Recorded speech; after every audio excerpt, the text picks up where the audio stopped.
Steel boots stomping, crashing the floor. Two wild Yinzers kicking through the door. Loud like a jag-off at a pins game fight. Brace yourself, this ride ain't polite. Two Dum Yinzers, loud and proud. Heads in the clouds, voices in the crowd. Chaos brewing, they don't play nice. Hold on to your iron and grab your prime anti-slice.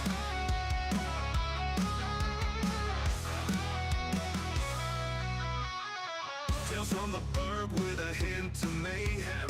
Pierogi powered, nothing can constrain them. Knocking back stories like an icy cold brew. You never know what these two might spew. Two Dum Yinzers, loud and proud. Heads in the clouds, voices in the crowd. Chaos brewing, they don't play nice. Hold on to your iron and grab your prime anti-slice.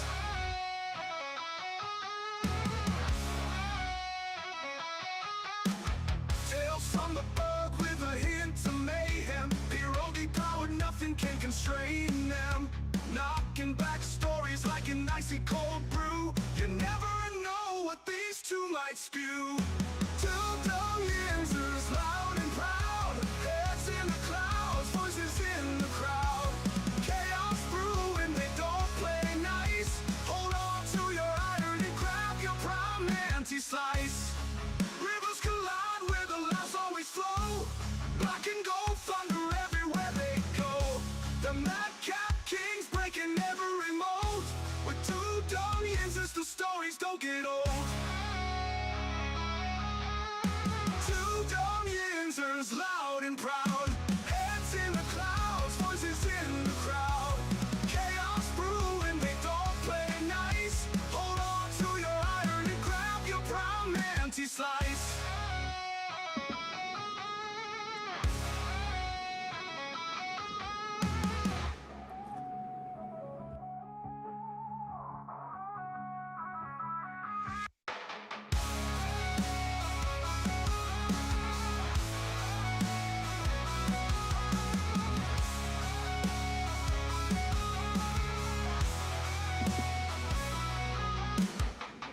Yeah. Good afternoon, everybody.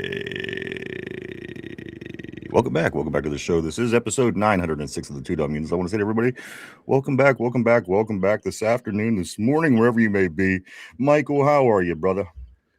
I'm damn good, brother. Man, we got like 2 days away from the Super Bowl. How could he not be fired up? That's Super Bowl time, baby.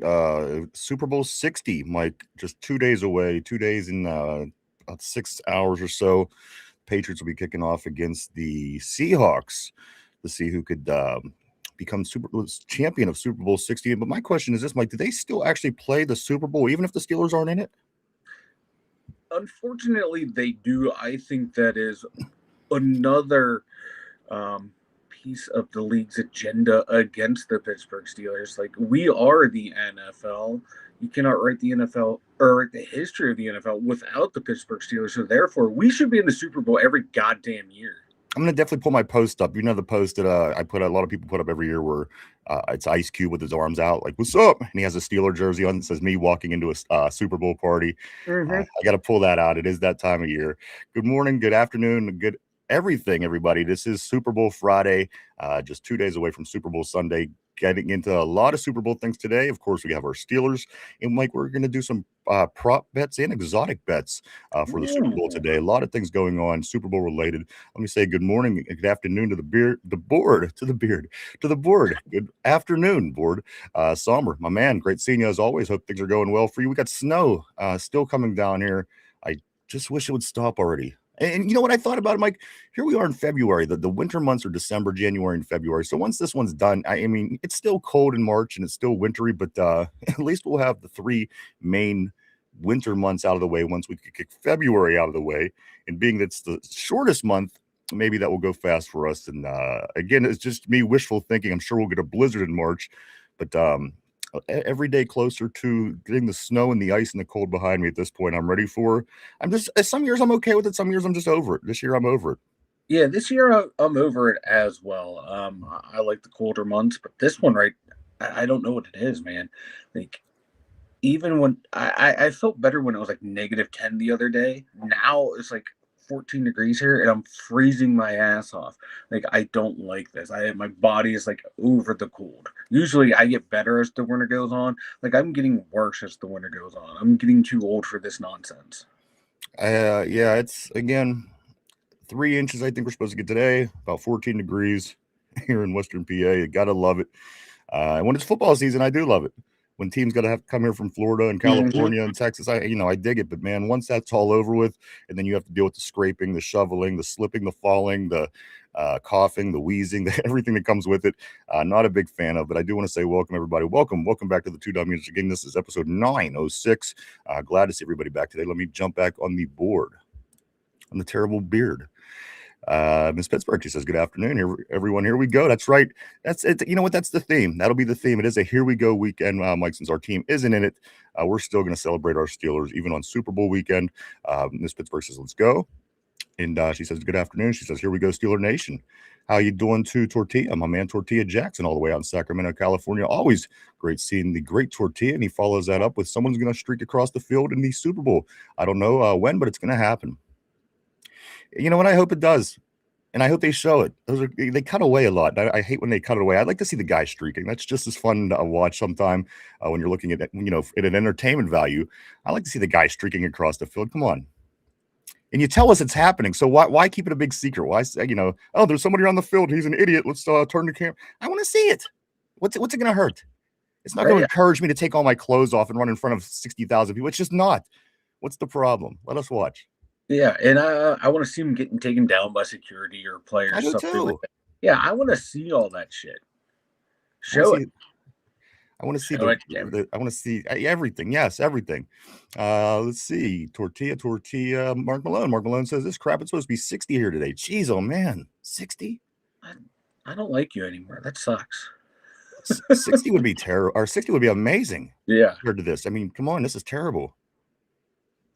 RB, what's up, brother? Always great seeing the great RB on the terrible board. He says, I went out and stormed a shovel and pulled to Ryan Shea's ear to let the neighborhood know what's up. No shirt, beanie, shorts, Crocs. Awesome, dude.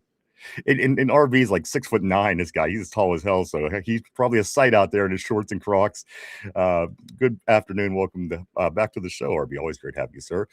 Somber says, hopefully it's a chick. Yes, hopefully. Why is it never a chick? I think that's a conspiracy. Because they're smarter than we are. I guess. I mean, I don't know. Chicks always like to show themselves off and present themselves. And why is it never them running across the field with no clothes on? I'll never know. But turn on your internet and go to OnlyFans. Well, yeah, they're getting paid. The dudes are doing it for free. Yeah. Look how much attention that Adela, or whatever her name was, Adela Danger, got at the College Bowl. She had her clothes on. Yeah. Can you imagine the attention they'll get if they would run out and I don't know, just me. Call me crazy or perverted or whatever you want to call me. I want to see more naked chicks running across the field. As a matter of fact, if it was more a regular thing, I would be all for it. But have you ever seen like the lingerie chicks? You ever watch that? Like the lingerie bowl, the girls that play tackle football and lingerie? Oh, yeah. I remember from back in the day. Why is stuff like this not more popular? I just don't know. I just don't know. I don't know. Good afternoon. Mark Malone says, man, it ain't bad for a February, dude. It's fucking terrible here. It's terrible. The Midwest not seeming so bad. Mark Malone, again, 60 degrees over in the Midwest, which sounds wonderful. Today, Cody says, Ryan, you used to not give a fuck about discretion. I seen it. I love, dude. That group of guys, that group of characters, Cody, that you're referring to, Craig Robinson and Danny McBride and the guy that plays the dark hair guy, and when Pineapple Express, super bad. This is the end. That is the most amazing group of actors. One of my favorite groups ever. Super hilarious. And yes, I seen it. And, I seen it. Freaky Friday. What's up, Somber, my man? Great to see everybody today. Welcome back to the show. This is Super Bowl Friday, getting ready to head into Super Bowl weekend, Super Bowl 60, if you will. Streaky Sunday, Tortillas calling it. And RB says this at the height of wokeness, I wanted to go to a LFL trying and tell them my name was Ramona. And don't forget, Cody. Cody says it's only 75. It's only 75 right now. It's 75 now. It's only 10:17. Gotcha. Gotcha. Man, that must be wonderful. Again, that's down in Texas. Brick Squad, baby. That's right. Good afternoon, everybody. Welcome back to the show. Lots to get into today. We got Steelers Scoop. We got Super Bowl Scoop. And again, guys, we're going to look at prop bets. We're going to look at exotic bets. We're going to take a look at everything today as we head into Super Bowl 60. Mike, getting ready to wrap up our season officially, but it officially will be our season for us. Officially will end on Monday when we do the reaction show to the Super Bowl. But I just want to say, Mike, welcome back to the show. It's been great having you back. We missed you, and we're going to finish up this football season and look at what we have to do to move forward, because we do plan on having a big year here at the Two Dum Yinzers. There's a lot of growth, a lot of things going on, and looking forward to it, Mike. I'm glad to have you back on screen. It's been a wonderful experience since you've been back, and I'm looking forward to this year. It's going to be great. Oh, it's going to be a hell of a year, dude. It's going to be one for the record books here at the Two Dum Yinzers, and I'm ready for it, man. I am ready for it. New beginning for the Steelers, new beginning for the Two Dum Yinzers. That's right, baby. It's going to be a big year, a really big year. You know, huge year. Almost as big as Derpy's titties. Nah. I don't know about that, but let's see. Cody says this. Mike has been good having you back. Go Penn State. Who is this Penn State that Cody keeps referring to? I do not know a Penn State. I do want to get into, Mike, because last night they did have the award ceremony for the NFL. All the awards were named. All the Hall of Famers were granted access to the Hall of Fame. I'm going to get into it, Mike. Just give me one moment here. We're going to look at everything as it played out last night. We had a snub for one of our Steelers, but we have one of our very own, in a way, did make the Hall of Fame, and also, guys, some promising looks for next year's Hall of Fame coming up. So let me get into that, Mike, as we do get started here, because there was a lot of things that happened last night, and again, so much more big stuff coming up down the pike with our Steelers, certainly heading into next year's Hall of Fame season. I think you're going to be excited to hear who can be eligible and who could possibly be wearing their yellow jacket next year, guys. We'll be getting into that so much more, guys. Let's get into this. I do want to say, hey, what's up, Tyrone, my man? Always great seeing you, Goat. And also, Lindsay, great seeing you as well. Hope you're having a warm Friday, guys. I know where I'm at. I know that Tyrone's a little west of me, and I know that Lindsay's a little south of me, but I know where we're at. We're getting our 3 inches, and it's really cold here. I hope everyone's doing well heading into Super Bowl weekend. And also, you know what? For once, I don't disagree with Tom Brady.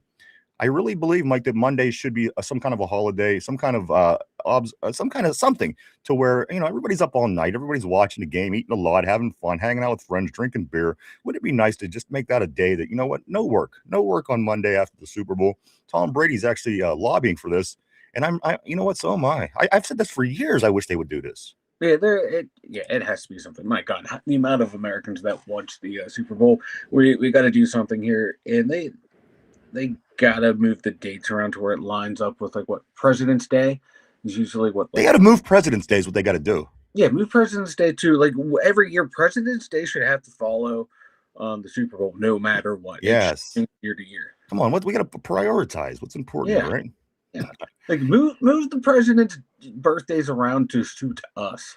Not don't keep it fixed. Here's the thing: everybody loves football. Nobody loves presidents. They just deal with it because they have to. Move it up a week. Don't push the Super Bowl back a week. I think that's why the NFL really wants to go to 18 games so they can stretch it out another week, and then boom, right into President's Day. It'll be the day after the Super Bowl. I like it. I like it a lot. A few things before we do get rolling here. I do want to say this: Pittsburgh Penguins, they do get back on the winning track with a 5-2 win. Mike, Avery Hayes, in his debut game, not only scores twice on 6 shots, but he scores on his very first shot in the NHL. Off to a good start. Avery Hayes, Mike, the Penguins win 5-2 over the Sabres. They improved to 29-15-2. They'll be back at it after the Olympic break, Mike, on February 26th. So a few weeks off for the Penguins. And it's Olympic season. It's that time of year. Everybody's into that. And also Monday, I am announcing, since it is Olympic time and it also is Black History Month, I'll be naming my all black hockey team on Monday of all the greatest black hockey players in NHL history. And I got to be honest with you, you laugh, you smirk, you snicker, but at the end of the day, I think you're going to be impressed by this all black hockey team that I'm going to put together. We'll go over that on Monday. I think you're going to like it. Again, some of the greats, you're going to recognize these names. You're like, oh my God, there's a lot more black people in hockey than I really thought there were. So that's going to be fun. Something we're looking forward to, guys. We'll do that on Monday as we react and get into the Super Bowl and all kind of stuff, guys. As I said, wrapping up our official football season on Monday and then getting ready to turn it into high gear, moving forward with the big off season here for the Steelers and so much more, guys. We're glad to have everybody. We hope to see everybody through the duration. Again, it's going to be a lot of fun, a lot of big things. Let's jump on the board here for a couple minutes, Mike. I don't want to get too far behind, but I do have a whole agenda of things we're going to go over today. Again, Super Bowl Sunday, just right around the corner. That, so much more. Let me get right down here, all the way down here, all the way down here. Let me go right there too. Somber says whole squad is here. Where's Loyal? That's true. Hey, welcome everybody. Glad to see you. Cody, Rimsey, what up, Holmes? Rimsey, I thought about Rimsey last night. For some reason, that popped into my head too. I just caught myself thinking Rimsey. Remember we used to call her Rimsey for a couple of days. Funny. Tortilla says we the best. Lindsay saying what's up, everybody. RB says, do you see Bazooka Joe Flacco basically calls today's play? I agree with him, and I don't disagree with Joe. The guy's weird, no two ways about it, but at the end of the day, he's saying I don't think it should be a roughing passing penalty if they fall on us. And you know what? I agree. If a guy's 300 pounds and he's moving full speed and he's in motion before you even throw the ball, you're fighting nature and science and physics and everything else. It's not the decision to, let me get this straight. Put this. Some guys do put extra weight on, but to make this a roughing the passer kind of penalty, I think is crazy. You're just tackling a guy. Again, these are very big, fast men, and you're fighting physics. Yeah, and you'll see, a lot of the quarterbacks, they get hit by these guys. They're both laying there. They tap each other on the head, and next thing you know, there's a flag. Like, what the hell's going on? Like, the dude just got, landed on by this guy who weighs 350 pounds, and he's sitting there telling him good hit. How the fuck is that a penalty? I mean, get the hell out of here. I don't like it. And we say this all the time. The whole sport is just kind of wussifying, if you will. But it's all to protect the players, and it's like some guys like it, some guys don't. Quarterbacks, it's gone too far. Like the hits to the head on the quarterbacks, get that out of there. Blatant late hits, but some of these hits, come on, you can't, like you said, you can't stop your forward momentum. This is like basic physics. Yeah. Good morning to Tater Tot, or good night, or whatever it is for Tater Tot over in the United Kingdom. Cody says, yuck, England. Nice to see you, Tater Tot. Of course, the resident Browns fan here on the board. Always great seeing Tater Tot. Let me scoot up here a little bit. Mark Malone. RB says, Mike Greer, all-time great penalty killer. There's some greats. Let me tell you, once we pull some names up next week, I think you're going to be surprised. You're going to be like, oh, that's right. Oh. Like, I started thinking in my head, because I was like, how many can? I'm like, oh my God, you stop and if you know hockey, then you can put together a pretty good. Damn sure can. That's exactly why we're doing it. Mark Malone says, not from New Zealand. He's not from New Zealand, that Tater. Tyrone says, only thing I like about hockey is the fight. You know what? It's almost like race cars. I like the crashes, but everything else is kind of boring to me. And I'm along the same lines. I like my Penguins. I follow my hockey because they're our team. But at the end of the day, football's king.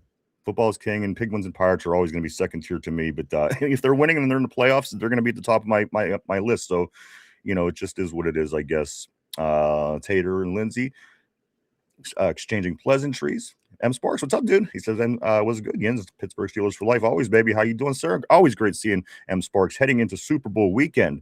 Cody says, I need some results from this team before we start sucking each other off. Optimistic. Yes, but this is the time of year gives up on us every year. That gives up on us every year. Tyrone says, you clean up, Tater? Mike Felias, what's up, dude? He says, how's it going, fellas? It's going great, brother. Hope you're doing well, man. Heading into the Super Bowl weekend. Just a little cold, a little chilly, a little snowy. Other than that, things are going well. Cody says, England, yuck. Let's go up to Tortilla, where he says this quarterbacks were smarter when they weren't given free flags. Now it's like half the time they rely on the fact that they're going to get the free yards. It's almost like basketball with me with all the fouling. You get down to the end of a game, these guys are going for the foul. The offensive guys. Dude, Yeah. who's the dude from he just won the MVP last year. That's all he does. Every time he jumps up the air, he falls backwards. No one touches him, and he gets free throws. I hate the fact that basketball turned into that. Whoever, oh my God, this dude, I fucking hate him. I hate the fact that basketball turned into that, Mike. It's just because, at the end of the game, they're automatically running into people, getting the foul, and a lot of time it's you running into the other guy, and you get the foul called for you, and you get to shoot. It's just become a disaster, right? That's why, basketball when I was at high school was my favorite sport. Mm-hmm. But now it's my least favorite because of the way that what the game turned into. And watch college basketball and watch high school, and then watch the pros. The pros is a show. College and high school is basketball, in my opinion. That's just me. Let me just scoot up here a little bit further to right about here. Tortilla says Flacco seems like a cool dude. Yeah, I mean, he seems all right. I don't know. Let's see. You have bushier eyebrows than I do, and that freaks me out. You got bushier eyebrows and you have facial more than you have chin hair. What are you talking about? Tortilla says Flacco does seem like a cool dude. Somers is perfect. I'm also uncool. Max Spark says Tater Tot in the house, big baby. That's right. Somber says opposites attract. TC, what's up, dude? Always great seeing TC on the terrible board from Quiptown, big baby. That's right. Mark Malone says you guys know the New Zealand rugby team is actually called the All Blacks, right? I did not know that. It is interesting. Yeah. All Blacks. Interesting. Tyrone says I want Taco Bell. I love Taco Bell. That might be good. Potatoes. Might be a good dinner today. Let's see. For the OKC, Tortilla says this. Cody says unless you're LeBron James, then you flop. It's just gotten embarrassing. It really did. It's an embarrassing form of the sport anymore, and I don't like to watch it. Again, it's the show. I'm not sure that you're really even watching competition half of the time. It's more of a show to me. That's the way I take it. So that's just me. Somber says Browns released their statement on Jim Schwartz leaving. Zero emotion. Imagine that. Somber says, of course you do, Tyrone. Taco Bell. M. Spark says this. Don't watch much NBA till the play. Right. NBA, the playoffs, and then the NCAA tournament. These are the times I get into basketball the most.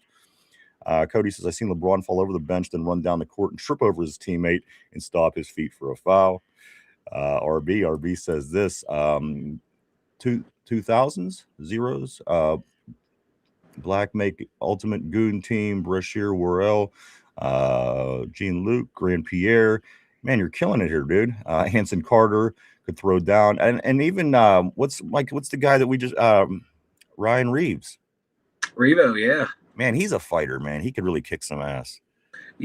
Fuck yeah, he can. He could fly. He could move for a big guy too. But man, I loved having the little bit of time that we had him on here because guys were thinking twice before taking runs at people. Damn right they were. When Revo was on the team, he just couldn't fit into Sully's system.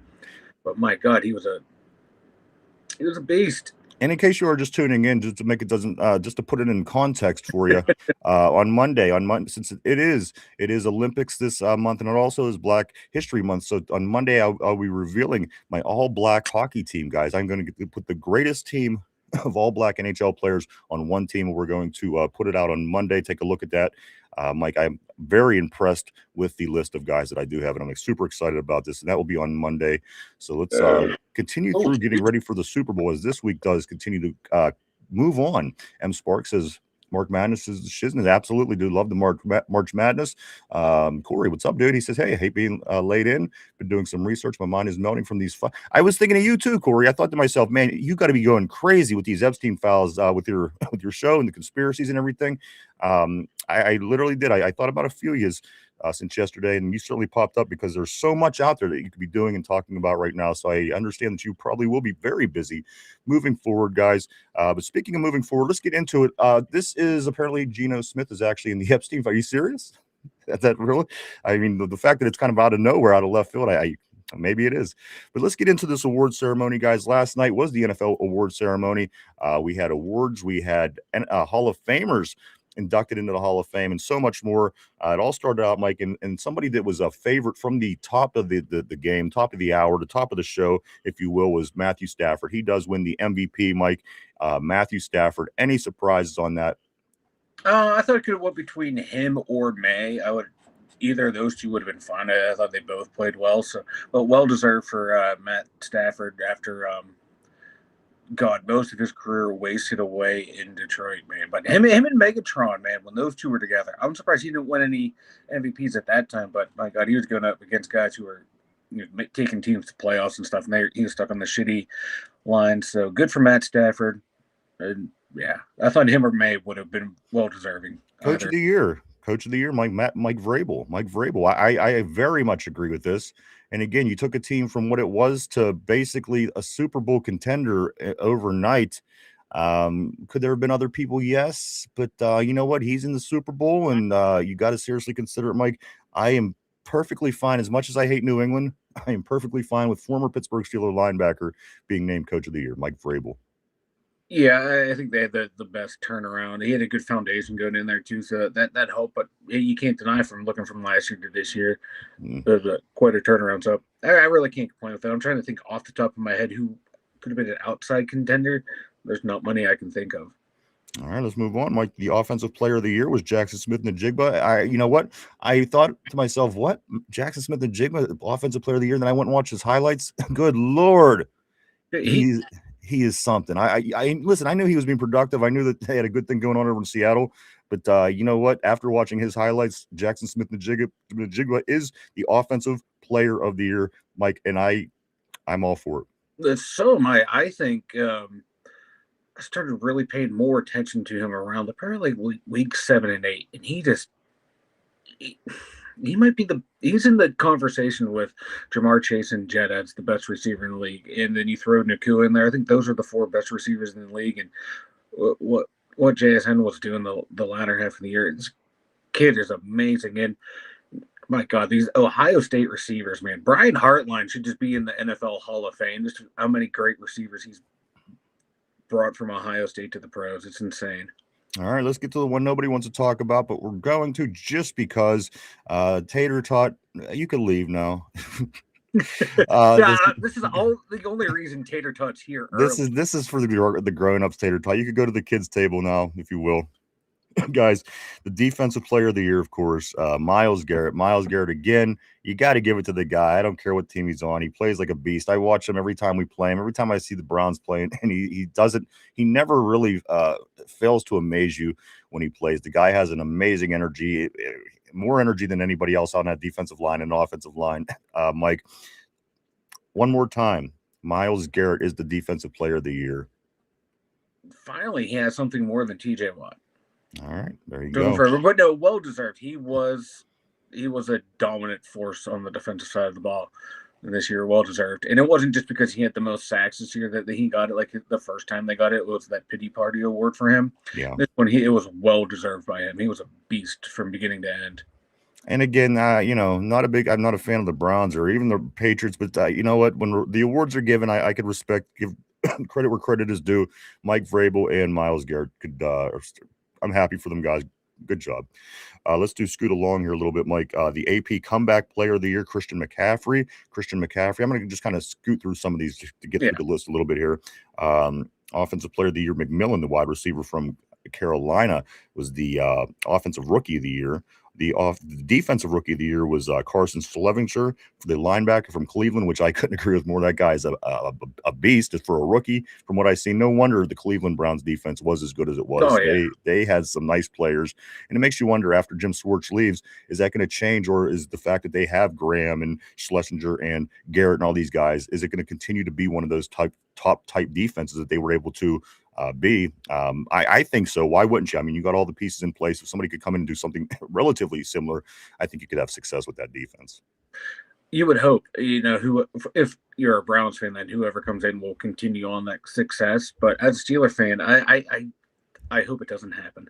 I want to see it all fall apart and like Jim Schwartz be the reason why that defense was so special.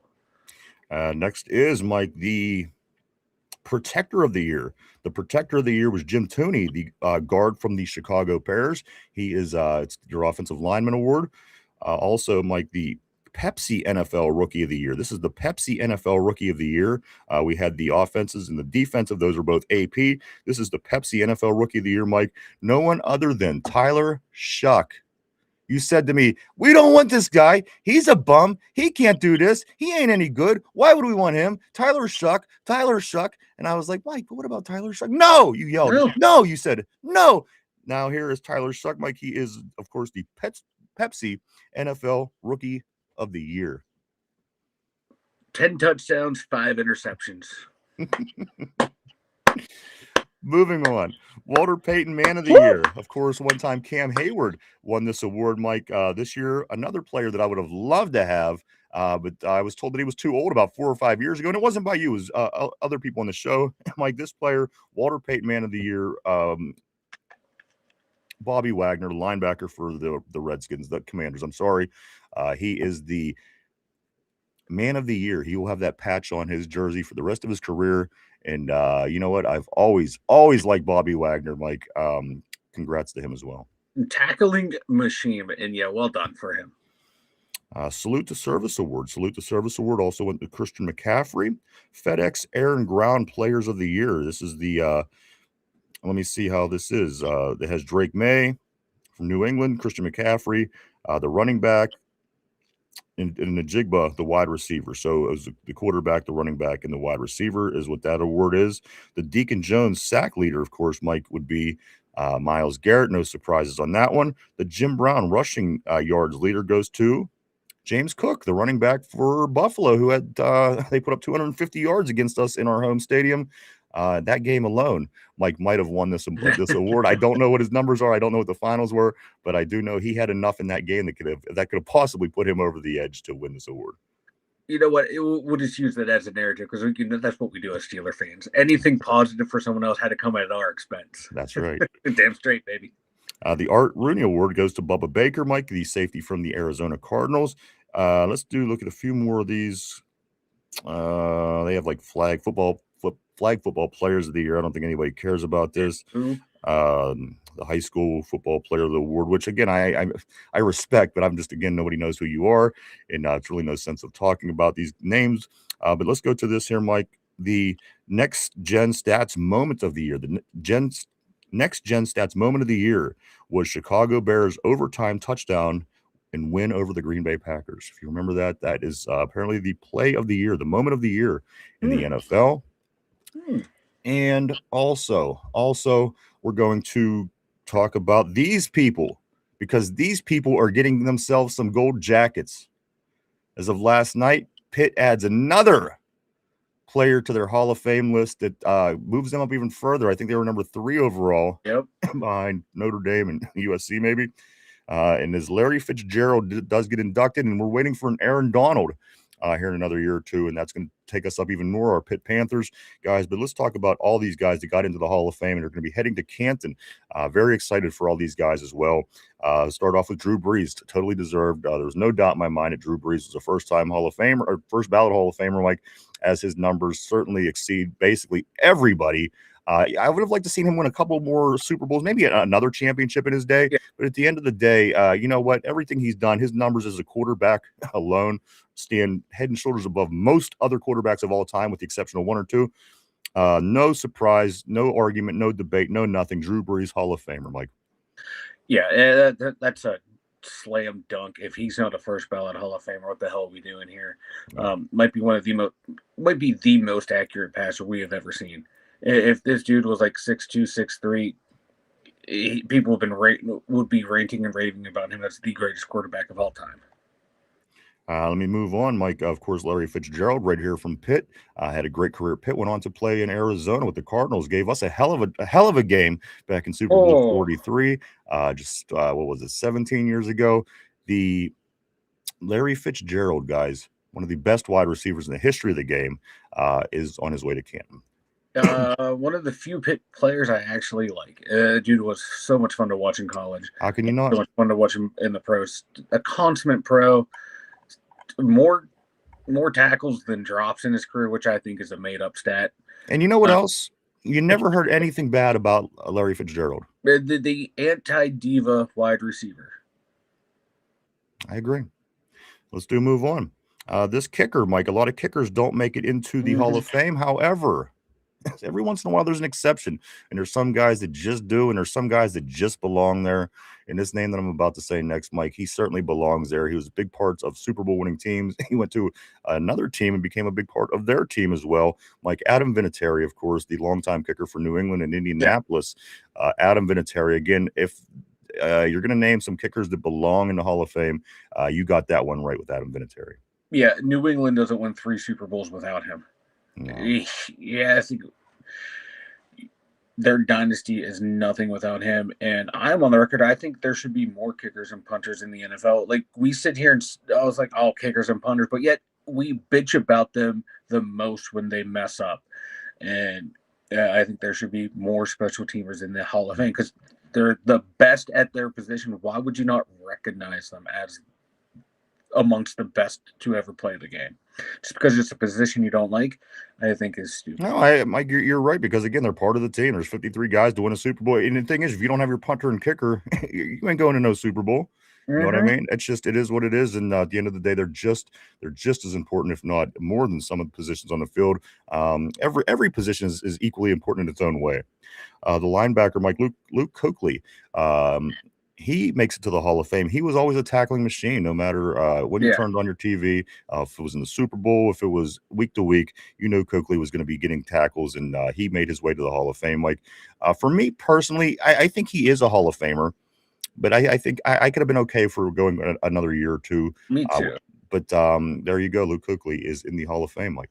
Yeah, I never really followed his career a whole lot. I knew he was good, but every time we played them, I'd always see our bomb offensive lineman just fucking barreling him over, or Lev Bell making him look like a little toddler out there. So I was never really overly impressed when we would watch him play. But you can't judge a player on how your favorite team or how they fare against your favorite team, because that's just a one-off. But you go back and watch his highlights. Dude was a beast. And then finally, in the senior circuit, guys, Roger Craig. LC Greenwood gets the snub. We had a Steeler that could have made it in the senior circuit, but he got snubbed. And Roger Craig, who I think is just a fine pick. I'm okay with him. I'd rather been my man LC Greenwood from Pittsburgh, but at the end of the day, I'm okay with Roger. He was somebody that one of my very first. Him and Walter Payton were the two running backs that I learned first as a kid, and very impressive because Roger Craig was in a total tear of the league as the 49ers were winning more Super Bowls when I was a kid. So he was a big part of it. And then Walter Payton, of course, being who he was, but he's already spoken for, Mike. Roger Craig, Hall of Fame, senior circuit. Your thought? I know you wasn't really for him. You had the people you like better. Yeah, I was. It's maybe the homer in me, but you look at LC Greenwood. You put his resume up against any defensive lineman in the league, and you go, why isn't he in the Hall of Fame? He's just the victim of the Steelers' success, victim of playing next to some great players, definitely like Mean Joe Green. But yeah, he should definitely be in the Hall of Fame. I don't have a problem for Roger Craig going in. If Roger Craig's in, you might as well throw Hines Ward in there as well. I think Roger Craig to me is a very good player, not a Hall of Fame player. And I'm not taking anything away from his career. Damn good player, but there's levels to it. And I think he's just a level down, and there's nothing wrong with that. See, I kind of think Kuechly is the level down, but again, I'm okay with the dude. But listen to this. Now, with that being said, this is the class of 2026. When we're talking about Hall of Fame inductees, Mike, there's some notable 27 Hall of Fame ballot people coming up, Mike, for next year, possibly being eligible. Of course, first, Big Ben Roethlisberger. Big Ben next year, Mike. Should be a slam dunk. First ballot? He should be, but like I said before, man, like a lot of people will say, oh, he was carried by his defense. He was a passenger. He was not. Where's his all-pros? Where's his MVPs? They're going to come down to stuff like that. Instead of just going to, did you watch him play? You had to game plan around him. He was a beast. He was a top 5 quarterback in his time. But people are going to find ways to knock him when it comes time to voting, to where, it's, oh, he had Jerome Bettis, he had Hines Ward, he had this great defense, blah blah blah. There's going to be big knocks against him that they're going to try and find, but he should be an automatic Hall of Famer. You look where his numbers are; he's easily a top 10 quarterback all time, and he was top 5 when he played. Also on the list, Mike, of people that could be qualified to go to the Hall of Fame next year, Antonio Brown. Antonio Brown is now eligible. Big Ben Roethlisberger, Antonio Brown. Let me continue for a couple more of these names, Mike. So is Le'Veon Bell. He is also eligible. And finally, Joe Hayden. 4 former Pittsburgh Steelers are eligible for the 2027 voting for the Hall of Fame inductees, Mike. Again, Big Ben, Antonio Brown, Le'Veon Bell, and Joe Hayden. Some other notable names are, of course, Adrian Peterson, Rob Gronkowski, Richard Sherman, and Cam Newton. Some pretty big names. So again, I like Ben's chances, but some of the other guys, again, I don't know. I again, with Le'Veon and Hayden, as good as they were and as effective as they were for us, it's hard to. I don't know if they're going to be in the Hall of Fame. I certainly don't think that they're going to be in the Hall of Fame next year, Mike, if I have to guess. But again, we have four former Steelers that are going to be in the running for the to be inducted into the Hall of Fame next year, Mike. But again, these other names, this is what's going to keep some of our lower end guys out, I think. Again, Adrian Peterson, Rob Gronkowski, Richard Sherman, Cam Newton. I mean, you can only put so many guys in. Yeah, only put so many guys in. If AB never quit on Tampa Bay and didn't have that breakdown, just played until, even if his career fizzled out at the end, and he would be a Hall of Famer. But quitting on your team, I think that's going to be held against him, and I have no problem with that being held against him. Lev Bell, if the Steelers would have actually rewarded him for a job well done and finished out his career here, he would probably have a compelling argument to be a Hall of Famer. Joe Hayden, he's a Hall of Good. Cam Newton, I think, is also a Hall of Really Good. I don't think he's a Hall of Famer. I think he had a hell of a run there for a while, but I just think his career is too up and down. But yeah, Joe, Big Ben should be the only one out of our 4 that go in right there. You know what it's gonna be? It's gonna be interesting. Again, I like Ben's chances. Again, he better get in. He's one of the greatest, in my opinion, of all time. Not just being a Steeler fan. When you put together your top 10 quarterbacks, 15 for sure, he's in there, and there's a lot of quarterbacks to pick from. So that wraps up the award ceremony and the Hall of Fame inductions, guys. We got a lot of Super Bowl talk today. We got some Steelers scoop to get into. So much to get into today through the show, but I'm going to jump back on the board and try to get caught up here briefly. I'm seeing a lot of tacos and Taco Bell on the board. You know what? I'm really feeling this. I'm feeling this taco talk today. I really am. Let's scoot down here to. I'm going to go right here.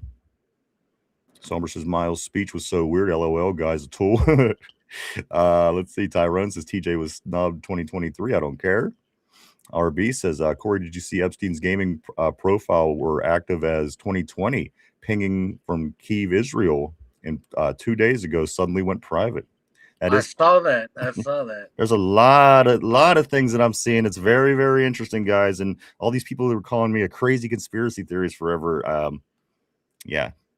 Let me do scoot on here. Cody says Matt Stafford has great teeth. Reminds me of Rex Ryan and Jim Carrey in The Mask. He does. He's like Sidney Crosby. He's one of these guys that just have way too many teeth, it seems like. But it's just because they have such nice teeth and they're just so out there and white and everything else. I couldn't agree more. Tyrone says TJ should have been a 2-time Defensive Player of the Year.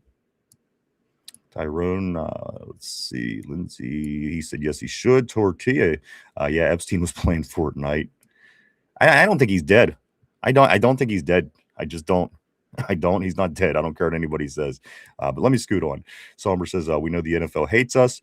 RB says, haha, yes. Roblox. And wow. Tyrone, shit still made me mad. Let's scoot up here. Tortilla says, yeah, if you got kids, don't let them play Roblox. Somber says, Miles needs to fire his stylist, by the way. Also, Lindsay says they just love him. I can't stand Garrett. Let's see. Max Spark. M. Spark says this. He says best receiver on the Seahawks is rookie wide receiver Courtney Jackson, number 84 from the Berg. Hey, man, sounds good to me. We'll take it. Cody says if you guys showed up to the Epstein Island, they would be furious. The the cat is spoiled, send it back, maybe. Tortilla says, we cooked number 49, followed it up by saying, is Protector of the Year a new award? You know what? I think it's been around for a few years, but it's basically the way of saying the best offensive lineman, the Protector of the Year. Kind of an odd name. Somber says, better than Shador. TC says, how are you going to stop a football game to honor a player on a losing team? Sad. Somber says, Gainwell's catch was better. Dude, we had some pretty beastie plays. No two ways about that, man. And of course, down on the right sideline, I think, is what Somber's talking about, where he scored. I think that's the play I'm remembering. Cody says, quip where champions are made. And it's true. It is true. No two ways about that. I'll equip all day. Baby TC says 21-time WPO championships. They sure are. More Hall of Famers than anybody in the country. Aliquippa High School. In the NFL. Let's see. TC says 21 WPL champions, number 1 quips. Ty says, Cody, when you going to level out Lord have mercy? Let me scoot right here. Cody says, is Mike Dick even won a championship at Little League Soccer smoking a cigar on the sideline? How gangster is that? That's a deep cut right there. Cortia says, Tyrone, when are you going to get sponsored by Taco Bell? Big Ben will make it is with Tyrone. You know what? I think so. I think so. And I would have 100% guaranteed it about a week ago before Belichick and Kraft got snubbed. So again, you don't know for sure, I guess. I think most people would have assumed that they would have gotten in, but once you put all the other things at play, you know, it makes sense why they didn't. Tyrone says, I'm going to Taco Bell after work. Tortilla says, get a JPJ jersey with a Taco Bell patch on it. There you go. Ty's craving that shit. Lindsay said, you just had it, man. Tyrone and YB blasting in the background. Tyrone says, yep, and I'm going to have it again.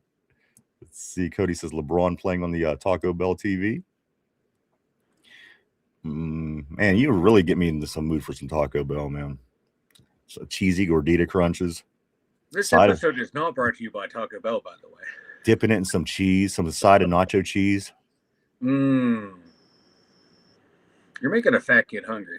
I also like the quesadillas, and dipping that in the cheese. Man, yes, you're killing me, man. Taco Bell sounds amazing. Tyrone says, Cody, hop off. Braun, I saw them comments earlier. Tortilla says this. He says, Tyrone got a Taco Bell in his house like Devontae Adams ads. Cody says, I'll be at Burger King spitting on your onion rings like Eminem. Cody also. Ty says, I wish. Taco Bell ain't seen more shells. Yeah, they are. They are, Lindsay. Tyrone says, they know when I pull up, they should know my order by heart. This one girl does. Tortilla says, marry That's when you know you go there a bit too much, brother. Let's see. Let me scoot up here a little bit. I'm going to go right about here. Cody says, hey, kid, you want to know how to get rid of me? Start calling me dad. Ty says, let me scoot up here. Cody, laugh my ass off. So I'm going to go get the milk now. I like the Doritos, tacos, and supreme cheese burritos, Baja Blast fries with cheese. That's all good, dude. I usually go with the cheesy gordita crunch, the cheese quesadilla, and then I get sides of nacho cheese to dip everything in. Maybe a couple supreme tacos, soft taco supremes. Love it. I could do Taco Bell all day. Tyrone says, making me feel bad with my problem. Lindsay, let's see. Don't drink that. Let's go up to Corey. Corey says this. He was probably luring kids in from Roblox. effed up shit on Roblox. Blocks, sorry. And then let's scoot up here. Tortilla says if Tyrone stops eating Taco Bell, the chain would cause the Browns to win a Super Bowl. Yeah, you can't do that, man. And what's her face? Tater Tots up there hearting it. He's like, please eat more Taco Bell. More Taco Bell, please. It's all good. It's all good, brother. Everything is good, man. We are heading into the Super Bowl weekend. It is Super Bowl 60 on Sunday between the New England Patriots and the Seattle Seahawks. One team won one side of the country, the other team all the way on the other end of the country. They're going to meet in California on Sunday evening to decide who's going to be the winner of this Super Bowl, guys. We're going to get into some Super Bowl prop bets here real shortly. But let's talk about a few things about the Super Bowl. Before we do start that, Mike, Cam Hayward, a little Steelers scoop going into the Super Bowl weekend, as of course the Steelers should be brought up every Super Bowl weekend. Mike, Cam Hayward He will be a part of the Super Bowl pregame show on Sunday afternoon. So Aaron Donald is, of course, right here from Penn Hills and a Pitt graduate, Mike, these two gentlemen, Cam Hayward is going to be part of the pregame show on Sunday afternoon for the Steelers. Cam will be there. Cam angling for the post game or the post career gig. Get a little action. I think he would be good on TV. He's engaging. He can tell a good story. I might actually like Cam the commentator more than Cam the player. All right. I'm actually looking forward to checking him out. And Aaron Donald, one of only the second Pitt player that I don't hate. All right. No, there's some great ones. No two ways about it. Also in Super Bowl scoop here, guys, the highest attended Super Bowl in the history of Super Bowls. There's never been a higher attended Super Bowl than in the first 59 than this one, guys. Super Bowl 14 between the Steelers and the Rams.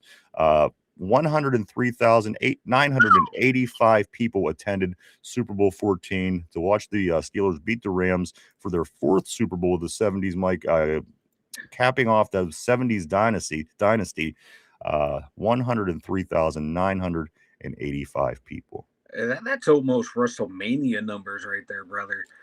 But that's insane that there hasn't been one more than that. It's just where was that one played? Was that played in the Rose Bowl? Yeah, it was something. I think they were packing them in like sardines in there. Holy shit! Yes, nobody ever. I mean, come on, that's almost double. You think of Heinz Field's about 60,000? Yeah. This is over 100. My social anxiety would be going through the roof. That many people there at a stadium, I'd be going nuts. And also, while Corey is in the house, I do want to talk about this just briefly, guys. The Super Bowl logo, the conspiracy theories. There's always something with this logo. They try to find the colors in every logo to identify which teams are going to be in the Super Bowl. Which who knows what the hell's going on. But at the end of the day, this year the conspiracy is the Super Bowl logo is the EBS colors, the Emergency Broadcasting System colors, and they're kind of pairing it up with everything in the world going on. We're on the brink of a war. We have all this civil unrest, a lot of social unrest, things going on. Mike, people are now, they went away from trying to pair the logo with the teams and their colors. It is now the colors of the Emergency Broadcast System. Corey, if you're still in the house, dude, I wouldn't mind hearing your opinion on that. So that does that mean the Patriots are going to win then? I don't know. I don't know what it means. I just know what they're saying. If we're trying to parse out the winner by the colors and the schemes and stuff, oh my god! I don't know what that means. All I do know is it does have the same colors, but again, I don't know if that's just grabbing for straws. But again, Corey, if you are still on the terrible board, let us know your thoughts on that. Again, people are saying that they're not matching it with team colors. It is the color. If your TV would go to the Emergency Broadcasting System with the pinks and the yellows and the light blues and all them colors, they are saying that is the colors of the Super Bowl logo. So whatever that means, I don't know. I'm too sober for that. Try and deep dive that one. But this is what is being said. So let's get into some Steeler talk, guys, as this is Super Bowl weekend. We come back Monday, Mike. The football season's going to be over, like it or not. And to be honest, it went really fast. We were just saying this, it seemed like not too long ago, and we had that little bit of a wait until the following season, and we're there again. Mike, just a couple more days. NFL season's going to be entirely done. Unbelievable. 60th Super Bowl. The Seahawks, Patriots. We're going to get some predictions later for you guys. Super Bowl trivia at the end of the show, of course. Let's talk about some Steelers before we do anything else. I'm going to go right about here, Mike. Vikings players are trying to recruit Aaron Rodgers. Mike, multiple Minnesota Vikings are contacting and trying to get a hold of Aaron and trying to talk him into coming to play at Minnesota. So basically, what it could be is we could be going with our second-year quarterback who didn't get any action in his rookie year, and they could have Aaron Rodgers. Last year, we had Aaron Rodgers, and they went with their second-year quarterback who didn't have any previous action. So we're basically switching situations if that, in fact, happens, which I'm kind of leaning toward. Again, I really just look at Aaron Rodgers as a safety net at this point. But Mike, Minnesota, they're lobbying to try to get Aaron Rodgers to be a Viking next year. Good. They can take him. They can have him. They can trade us Jordan Addison for a 6th-round pick too while they're at it. Why not? You know what? Why not? I've been seeing that meme all over the place. Bring him home. Bring him home. But yeah, less old over the hill quarterbacks on the team. I'm for this year. It was a fun ride last year. Didn't work out. Time to move on. You can have him, Justin Jefferson. You can go from JJ McCarthy to Aaron Rodgers and trying to catch checkdowns all day long. Also, Mike, a possible target of the Steelers, if you're looking at if you're looking at players, maybe a trade, maybe free agency. I'm not sure what his contract situation is, but Romeo Doubs has been somebody that certainly came up, and the Steelers have been interested in, fans have been interested in. Mike, potential target, Romeo Doubs wants to remain a Packer. So anybody that was floating that idea around, I don't know what's going to happen, but I just know that he does not want to leave Green Bay. He's happy with where he's at. Well, we brought in half of the Green Bay coaching staff from yesteryear. Come here, Romeo Doubs. Just, keep looking at the Steeler gold, pretend it's the Green Bay yellow, and you'll be right at home. You're going to hear a lot of Wisconsin accents with a lot of the coaches that we poached from Green Bay. So come here, buddy. You'll like it here. It's better here than Green Bay. The fans don't smell as bad. Well, I don't know. I'm gonna keep Derpy away from them. Yeah, please. I'm going to get back on the board here just in a couple of seconds, guys. But let me grab a couple more of these topics we want to get through here today. I'm going to go right here. The Pittsburgh Steelers, Mike, 20 coaches. They're up to 20 coaches now. This is the most the Steelers ever carried, ever at one time. They have multiple special team coaches. It's the first time. Most teams have multiple special team coaches. It's the first time the Steelers are carrying multiple special team coaches, Mike. 20 coaches right now, and they are getting ready to hire, and they're expected to be hiring CJ Ayu, the outside linebacker coach, Mike. They're expected to make that hire, which will put them about 21 coaches, Mike. They've never had more than 19 in a season. Coaching, is this going to be the Arthur Smith with all the tight ends? We have more coaches now than we have everything else. What's going on? I think so. I think so. We went from having 95 tight ends to 45 coaches. Each position is going to have 17 coaches, and they're all going to get mixed signals on what to do. Now, it's just I'm interested to see how it plays out. Sometimes more is better. Sometimes less is better. We went with less. Now let's try more. Let's just do it, and let's see how it works out. I like some of these hires. Some of these hires I don't know a whole lot about. Some interesting to see how it's going to work out, but. I do wish we would have kept Gerald Alexander in the secondary. That's the only one that was my biggest head scratcher. But everything else seems to be pretty good hires. I see right off the top, Somber says this same issue as last year. No free agent wide receiver wants to come here without a quarterback in place. And it's a good example to show you how true that is. Take a look at DK Metcalf's numbers compared to George Pickens' numbers. George Pickens just had he had more yards, he had more catches. And the thing about that, Mike, is, yes, CeeDee Lamb had a few injuries, but at the end of the day, there was a CeeDee Lamb also on that team. So for George Pickens to be able to get the numbers and the results and the touchdowns and the yards and the catches that he got, it just goes to show you that that's the big difference. Compare that again to our number one, who has nobody else on on their team to throw the ball to, and his numbers were still dwarfed compared to George Pickens. So again, Somber, you're not wrong. It's exactly why a lot of wide receivers don't want to come here via free agency, because again, look at the big difference. Look at the difference, Mike. And again, I don't consider Dak Prescott as one of the best, but again, he's good enough, and he still was able to put the ball in his hands that many times, GP's hands. And again, DK being the only receiver wasn't able to compare to those numbers. That is a great example of what it means to be a Steeler receiver right now and being a receiver somewhere else. And I don't blame these guys. These guys want to get play. They want to play. They want to get paid. And at the end of the day, I respect that. They want results. They want to ball out. They want to do their thing. And that's why they get paid. So I'm all for that, Mike. And that is 100% true.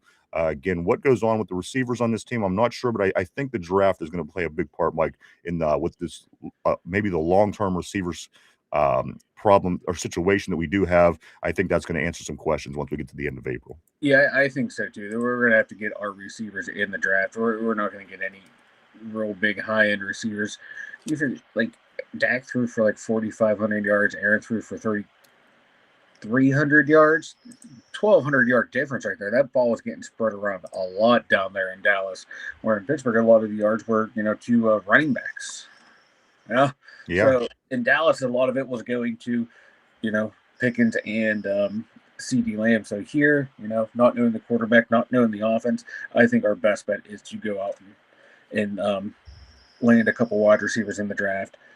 Maybe and also maybe they slung the ball around. They weren't afraid to go vertical. They weren't afraid to get the ball down the field. Yeah. There was a period of 5 to 6 games in a row. We just did not throw the ball past the line of scrimmage. Remember, we were here complaining and screaming and yelling. Why is they're only ball only going 3 yards? And then they said, oh, you know what? Maybe everybody's right. Maybe we should throw the ball down the field. And they started to do it a little bit more. But again, there's just no opportunity here for a receiver to be great. Again, DK had a good season. I mean, some big drops along the way in the stupid suspension at the end of the year. But at the end of the day, I mean, for a receiver, it was as good as it's probably going to get here in Pittsburgh, unless you get somebody to get the ball in these guys' hands, Mike. And again, Aaron Rodgers, it could be that guy. It just wasn't ideally set up the way it was. Again, with the way the offense was set up, it wasn't working for receivers. And again, I could understand how guys wouldn't want to come here, Mike, to play wide receiver right now, at least. Yeah, right now. Yeah, and his numbers like this year were almost similar to his last year's numbers, just by like 140 yards, and he actually had 140 less yards, but one more touchdown. So he was right in line. But my God, you get another wide receiver across from him that can get open and make plays, and a quarterback who can get on the ball. You would expect those numbers to go up and be more productive, and hopefully, that's why I'm beating down the bush for a wide receiver in round 1, or you go best available in round 1 if your guy's not there, and then you get a receiver in round 2 and 3. Because you're not going to get any of these really high-end free agents, I don't think. George Pickens definitely coming back here. I don't think you're going to get an Alec Pierce or a Romeo Dobbs. You're going to have to get some lower-tier guys. This is why I think you have to attack the draft, because here's the thing. We initially up to about halfway through the season, a lot of people were talking about quarterback.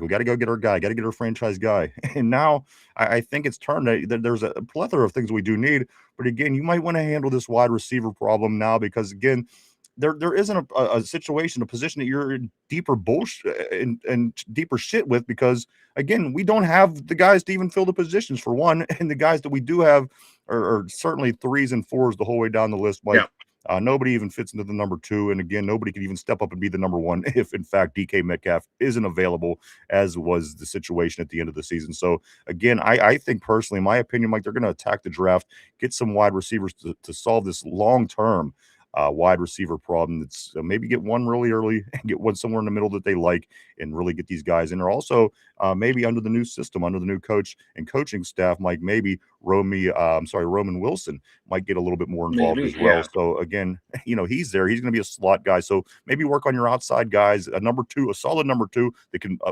someday be a number 1, when DK's time comes. But I think you go long-term here and try to get yourself a couple nice set of hands. Yeah, I think in the first 4 rounds, we could potentially have 5 picks with all the compensatory picks, 5 or 6 picks.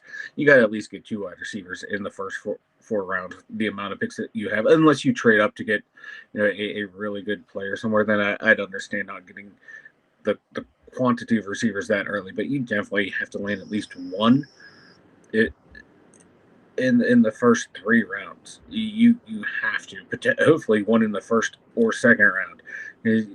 Then you're going to get lesser talent that might take longer to develop, where if you can get a guy in the first or second round, they should theoretically be able to just plug and play, put him right in, like, go, you're going to be our guy, we're going to figure it out with you on the fly, and you're going to grow with whatever quarterback we have out there. But if by some strange twist of fate we're able to land one of the better receivers in free agency, okay, that can change like your draft philosophy. Then you can wait until like maybe the 3rd round again and pick someone.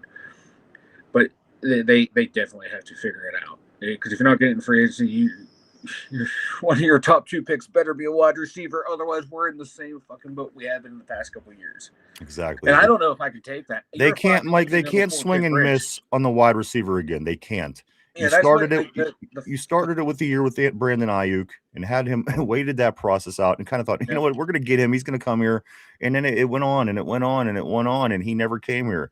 So then last year it happened again, and we're like, okay, well we got Arthur Smith's offense with all these tight ends. We don't even need a number 2. This is how good we're going to be. We don't even need another playmaker. With hands, but and you see how that played out. Mike, they cannot swing and miss again on the wide receiver. This has to be addressed this year, and this is why I'm stressing that that's my where I'm leaning. I think they attack the wide receivers early, and they attack them often in the draft, Mike, and they want to get at least one long-term guy to be maybe somebody that's going to be here for quite a few years, I think. Yeah, I hope so too. And like this is like the disappointment that they had and everyone had with Roman Wilson. I think a lot of people were hoping he would take a jump and be that guy opposite DK. Then you can sprinkle Calvin Austin in and all this stuff. He could be that route runner on the outside. It just never panned out. And if they don't take a receiver in the first round, I'm not going to flip out because I want to see what they do in their second round. But if the second round comes by and they still haven't selected a receiver, I'll be marching down to that draft ready to burn down the stadium. You know, and the thing about Roman Wilson was it wasn't like it was something that whatever it was something between Aaron's ears, because at the end of the day, he wasn't dropping passes. He didn't do anything vital during the game that cost the team. It was basically Aaron just he didn't favor Roman Wilson, and I don't know what it is. Again, from what I've seen performance-wise, and I don't have the eyes of an NFL quarterback, and I don't have all the answers. But one thing that I do know is, as far as watching my football team play, this dude caught every freaking ball thrown to him. And I've even, there was the one time he jumped up in the air and the ball popped out, and it was a stupid play. But again, you don't let the kid play. Of course, he's going to make mistakes. Right? Yeah. He's got to be able to iron his trade out, and they're not giving that opportunity, which is unfortunate. So we may see more of him moving forward, Mike, to maybe fix part of this wide receiver problem. But I think the draft is big. Let's jump back on the board, guys. A lot of the guys and gals are back from Taco Bell. Let's get into some football talk. Steeler freak John, Big John Stud, middle name Mud. He says this Taco Bell has a trouser chili special here in Vegas. It comes with the pens in the bag instead of napkins. I like it. Let's see. Let's go to Tater. He says, just think this time next year, the Browns will be in the Super Bowl. If the Super Bowl is in fact the toilet bowl, I agree. Yes, 100%, Tater. Very observant. Tyrone says, he's going to have a really good Madden franchise. Ty says this, for a top 5 pick. That sounds more like it. M Sparks says, little Ironhead Hayward. You know what? Dad was so cool. I loved Ironhead. He was out of Pitt. Yeah, okay, so there's 3 Pitt players I don't mind. I always liked that because the name was great. Well, he was built like Cam, and he was a running back. How could you not love him? He was elusive as hell. Loved Ironhead. And he would run your ass over. No two ways about it. Tortilla says Roger Goodell will never let it happen. And they are getting a dome, though. They are getting a dumb toilet with a toilet seat on it in Cleveland. However that's going to play out, I don't know. But I'm sure we'll hear plenty about it. Look, somber Steeler freak with his trouser chili. Corey Beaver says this, don't drink that. And I do want to say, go check out Corey, his podcast right here on YouTube. If you're into conspiracy theories and things like I am, the time travel with the things government's up to, just all the things that conspiracy theorists love, go check it out right here on YouTube. Corey Beavers, don't drink that. He says this, either the Patriots are going to win to show the strength of America for perseverance of where they're gonna lose because it symbolizes America failing or falling. I don't know. He says I'll have to look into it. It's an interesting take, man. I'd love to hear your take on that. Let me scoot up here a little bit to Steeler Freak. He says this, Mike, what is the name on the street that has all the Steeler gift shops? Smallman Street in the Strip District, I think is what you might be referring to. I know that. I'm terrible at names of streets. I'm a landmark person. If it's what I'm thinking, it's probably Smallman Street in the Strip District, John. Steeler Freak also follows it up by saying, I will post my last Rogers comment. Bye. I'm cool with that. Mark Malone says, no way, dude. Draft 3 wide receivers, sign no free agents. M Sparks says, A-Rod going to Minnesota like I thought, so I got him a one-way Greyhound. One-way go Greyhound. Smell you later. You know what? I'm there too. I just can't justify bringing him back. I just really feel that it's not moving in the right direction. It's not moving forward. And if you don't take advantage now, let's take advantage of the change. Again, you don't want to be stuck in a position down the road where you're stuck. Let's take advantage now. And again, if you have to take a lump, I think we're gonna be okay. Again, I think we're gonna land we're gonna land on our feet, guys. Cody says this Derpy is playing World of Warcraft. Derby is playing World of Warcraft. Sommer says it's the same issue as last year. No free agents, wide receiver. Okay, we did get that message. We talked about that. Corey. Corey says this: the coaching tree of incompetence incoming. Jesus, make it stop. Also, Cody says this. Cody says we need more coaches. Maybe someone will teach TJ how to move around and JPJ and DK how to catch a football. I didn't read any comments beyond this, but I'm going to shield myself because I could just feel that Tyrone is going to respond to the fact that Cody said that JPJ needs to learn how to catch. So I'm already shielding myself from the strays. I know it's coming, but I did not look down the road. M. Sparks says Hines Ward coming back, offensive coordinator, assistant coach, or wide receiver coach. Steeler Freak says this: all the hires prove Rooney is willing to pay. And that's the thing. He's paying 20 different coaches now. Again, the most coaches ever in the history of the Steelers team. And again, Mike, this is the first time we've ever carried multiple special teams coaches. Of course, they had to pay Danny Smith and his gum because it was as big as a part of the special teams as he was. But Mike, this is the first time the Steelers, and again, most teams have multiple special teams coaches. So again, right around 20 now, and it does. And as I said yesterday, Mike, I wouldn't be surprised if you still continue to see a little drip and drab here every now and then, and you're going to see another coach dropped in, another coach. And again, as we said earlier, they expect to name CJ Ayu the outside linebacker coach as well. So, Mike, still coaches are still kind of pouring in at this point. Yeah, I'm still waiting. I wonder if they're going to bring in is one of the coaches like a tight end coach? Because I know one came from Minnesota and he was Lunda Wells. Tight end coach. I wonder if we're actually going to have like a dedicated tight end coach or not. I want to see that. And I'm trying to think what else we would have in for a coach as well. I think the staff should be pretty much flushed out at this point. I think Lunda Wells was the tight end coach from Dallas, and I think our offensive coordinator was the tight end coach in Minnesota. So yeah, but I just don't like if we're gonna actually have one or not. That might be one that we add right there. Let's scoot over to right here. Vegas. What's up, dude? Always great seeing Vegas all the way from Vegas. Vegas says this: what's good, everyone? Stafford MVP, and I'm cool. You know what? I'm totally fine with Stafford. Any of these guys that are at the top, I generally don't have a problem with. It's either Patrick Mahomes or somebody that's up there. So I have no problem with Matthew Stafford. Usually, if they are named MVP, I'm usually cool with it. That's all good with me, man. Vegas, great seeing you, brother. Hope things are well for you out in Vegas. John says this. Steeler Freak says quarterback in the Steelers style of play isn't sexy for wide receivers. No tape equal no bank. And you're right, dude. You're right. Until they get their shit together, it's been this way for quite a few years. Tyrone says, "Yeah, fuck them. Get younger draft 2 wide receivers." And then you have that answered. You have that, let them grow. And again, you're kind of at a start over. It's not a rebuild. It's kind of like a start over in a way. And Mike, I think going heavy on wide receivers in the draft again, it could go a long way for this football team. Yeah. I know that they want to tackle the interior lines and keep building that way and work their way out. But at the end of the day, you have to address this wide receiver issue. You have to. You can't go any longer without it. Yeah, it's going to have to. It wouldn't surprise me if they do it kind of like they did last year when they did the D-line, in round 1 and round 4. I can see something happen like that with receivers in round 1. And like I said, we have all these picks in the top 4 rounds. Get at least 2. Unless you're able to trade up and get a Mekhi Lemon and you think you're good there, then you can get one of these lower tier guys in the 5th round that can help flush out the receiving room, do something like that. It just more the merrier this year with wide receivers. Yeah. That way, if you miss on one, you have another one ready to go. I have no problem with doubling or even tripling down in a skill position.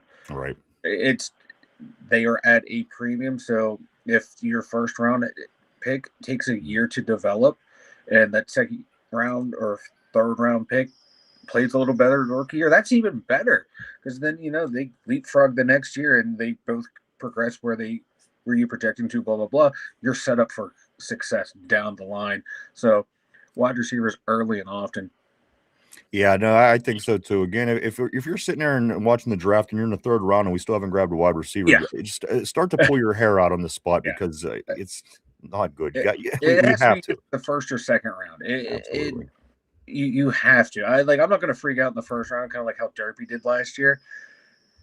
But if we don't get one in the second round, I will flip the fuck out. Let's look right here. Cody says, "Don't we have the Cowboys running back coach?" I do believe so. I do believe Chin so. Young. Yes, you're right. Also, Lindsay says, I still want to get Tate. Let's see. John says rookie wide receivers are cheap and are hostages. Exactly. It's not going to be a financial situation. It's not. You get these young kids and they're developing. They want to improve. They want to make the team. They're going to play their asses off, at least for the first 3-4 years. And it's going to be dirt cheap rookie contracts. This is the way to go. If they don't again attack the wide receiver position in the draft, Mike, I'll be so disappointed in the way that this is being handled. But again, we'll see. We're just a little over 2 months away, about 2.5 months, Mike, till the big draft right here in Pittsburgh. Yeah, in the way our roster is constructed, it's heavily on defense, and that's where a lot of the money is. So you have to get your skill players through the draft on those cheap contracts. And that's what's annoying is like all these quarterbacks sucking because this would have been the year we would have been able to get that rookie quarterback and have him on that cheap rookie deal while we have a team in place. Let's see. Tyrone says this DK have better season, West Coast and no Smith. He better. I mean, and that's the thing. I mean, a few things have to happen. We got the quarterback situation, of course. We're gonna have to see how that plays out. It's still not an ideal situation for wide receivers, even as a number one, being the only number one with Aaron Rodgers. I mean, it was probably as good as it's gonna get for getting the ball to receivers, Mike. So again, you drop down a peg when you go with somebody else that's not Aaron Rodgers. But again, no Arthur Smith offense. So it's gonna be something that we're all gonna learn and see what the hell's going on. We don't know at this point. Somber says this: if Aaron doesn't come back, I think our wide receiver room will be a lot better. At least we can just draft guys and not have to worry about Aaron not liking them because they were 8 inches off their route or a half second slow to where they need to be. You know what? And you're kind of right. I kind of agree with it in a way. He was really a stickler for things because, again, he knows, but at the end of the day, he didn't certainly hesitate to call you out. And it was always the receiver's fault, Mike. Even sometimes whenever they admitted that the throw even went to the inside when it was supposed to go to the outside, when he was wrong, he was always the one yelling at the receivers, Mike. So, again, it's going to be a different environment for these wide receivers. It will be too, and hopefully, maybe some of that Aaron Rodgers ire that Roman Wilson drew this year will help his performance next year, if that makes sense. Dialing in those details even further, so he's not afraid of the quarterback yelling at him. And maybe that's what hindered his performance this year. He was afraid to constantly get yelled at. He wasn't playing free and clear. Maybe that will help him going forward with a new quarterback, but still having that the mindset of going, hey, I got to be on my P's and Q's so so my quarterback knows I'm going to be where he needs me to be. So, just draft a shit ton of receivers and get rid of Aaron Rodgers. And like DK Metcalf, even though he had a down year here, you look at his stats, he was not that far off from his career numbers. So you get him a receiver next to him and a better offensive coordinator. I have faith that he'll be the receiver we thought he was going to be coming here. Cody says this: Aaron Rodgers, Mike McCarthy, same playbook as last year. Somber says last year was a mesh of Rodgers and Arthur Smith. Yeah, I know two ways about that. Tyrone says no, it's not Cody. LOL. He wants to run the West Coast offense or something similar to it.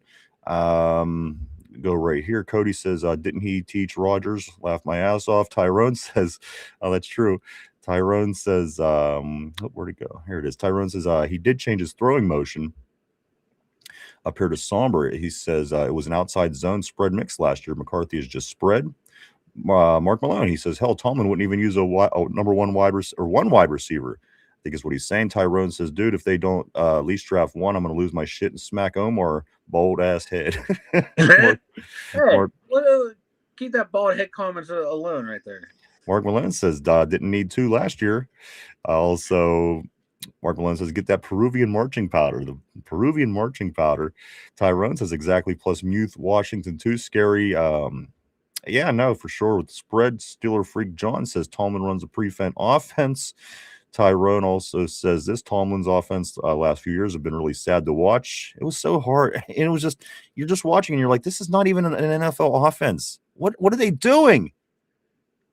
This is why we kind of needed to move forward again. And I don't want to call it a change, but we're moving forward, guys. It's time to make the adjustments, time to make the moves, because again, that was really bad. And we were fortunate to be 10-7. And you know what? At the end of the day, it was Aaron Rodgers winning some games for us. The 43-year-old had to come in and step in and win some football games for us to save face. And unfortunately, that's the way it played out.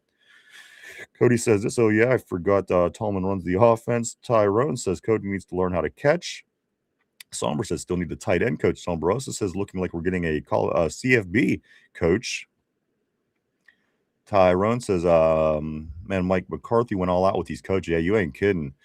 Mark Malone, Tomlin was the guy who said no middle of the field is more than no middle of the field in more than one way. Cody also says this. He says, you know that for sure. Let me scoot right here. Tyrone Tomlin thought the middle of the field was lava. You know, like kids, Mike, like when your son runs around, he's jumping from the couch. He's lava, like, baby. The floor is lava. He would not touch it. Cody says this when ESPN talks about our offense, they call it Tomlin's offense. Somber says, I say double up on wide receivers, linebackers, O-line, tackles, and tackle and a guard. Mark says this. He says that Cody, aside from him literally coming out and saying it, which he did, yes, it was the same with Fittner, Canada, and Arthur Smith. I'm going to grab a couple more, Mike. We do have more things we're going to get into. We're going to get into some prop bets. We're going to get into some exotic bets, of course, for the Super Bowl. Let's do get caught up here a little bit on the board. John says it isn't a divorce. It's just as a long time apart. It just is a long time apart until one dies. I wrote my ex that.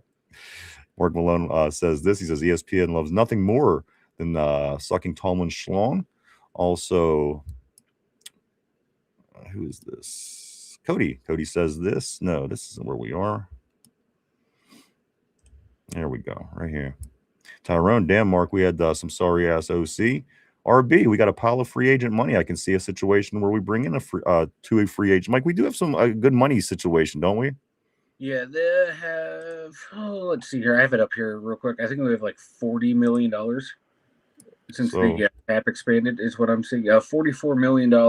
That's 9th in the NFL with only like just under $8 million in dead cap space. So we got a lot of cap to work with. And like we talked about, there's some like Jonnu Smith can save you about $7 million. So there's money there. Malik Harrison, if you move on from him, saves you about $4 million. So they have ways to get more money. I'm just worried, like, are they going to use that for extensions on guys, which I don't have a problem with, like Porter and Herbig, but you got to bring in some of these talents, man. Maybe even overpay for a position if you need to. Don't be afraid to overspend on a guy if you think that guy's going to help you fill a need.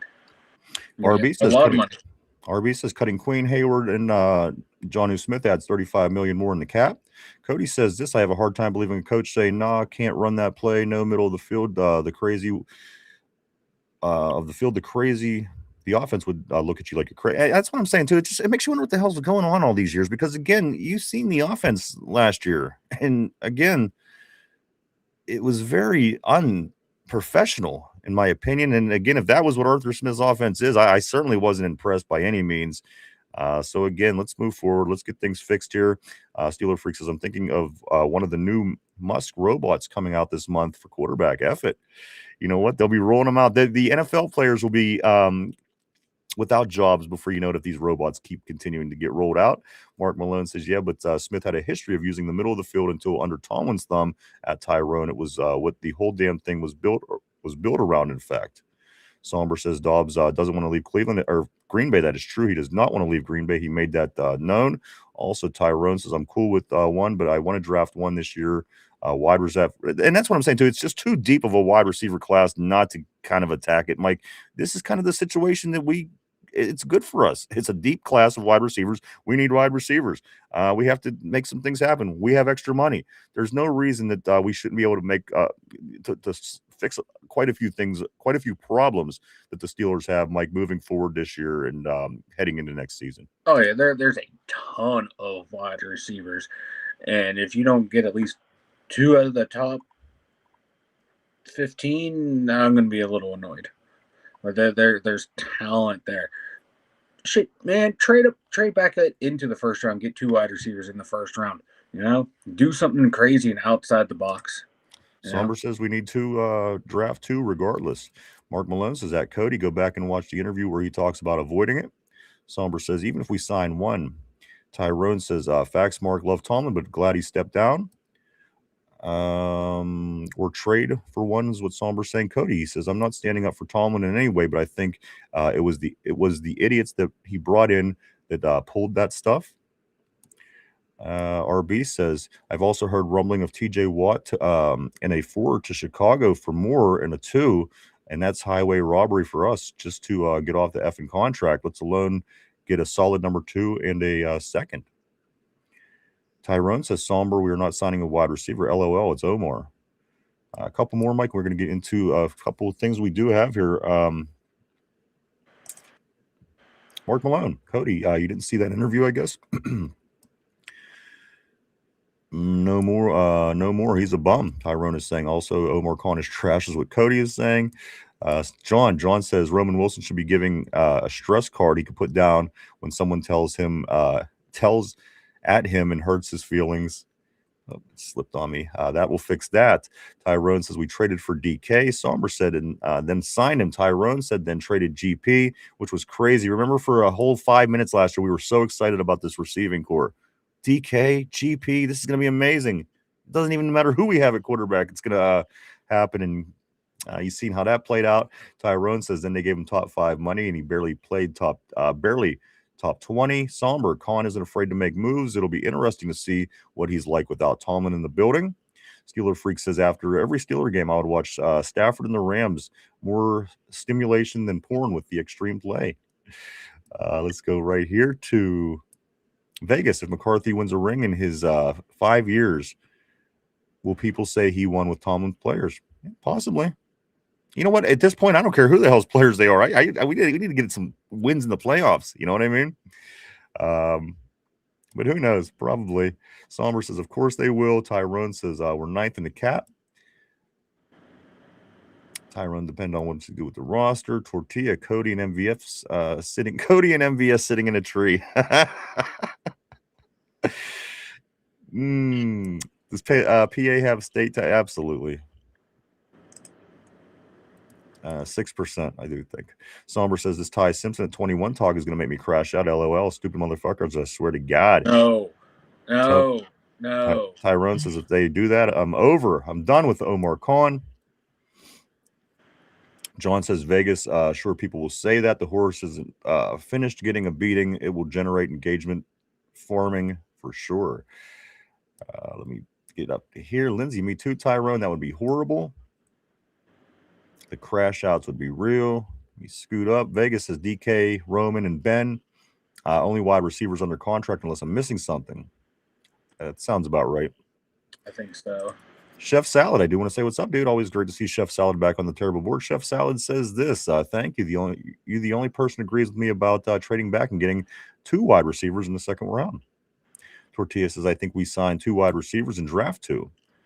Following up by saying I'm going to be there, dead ass. I'm going to be there, and I dead ass leave.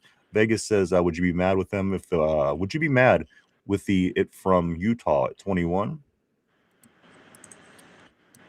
Tyrone says, no, that's not terrible. Let me grab a few more here, Mike, and we are going to jump into something here. Chef Salad says you can left guard defensive line in the first and trade up and back into the second and get a 2 wide receiver or wide receiver cornerback. Somber, I prefer the left guard from Penn State. A lot of people talking about this guard from Penn State, Mike. Yeah, I think he's going to be a good player, and if he's there at 21, I wouldn't surprise me if the Steelers take a long, hard consideration for him, and then it's all going to depend on what wide receiver is sitting there. and the remainder players too. Like at 21, like we can take the best available player because we need help just about everywhere. I won't freak out, but if we go round 2 and don't get a wide receiver, then I'm going to freak out.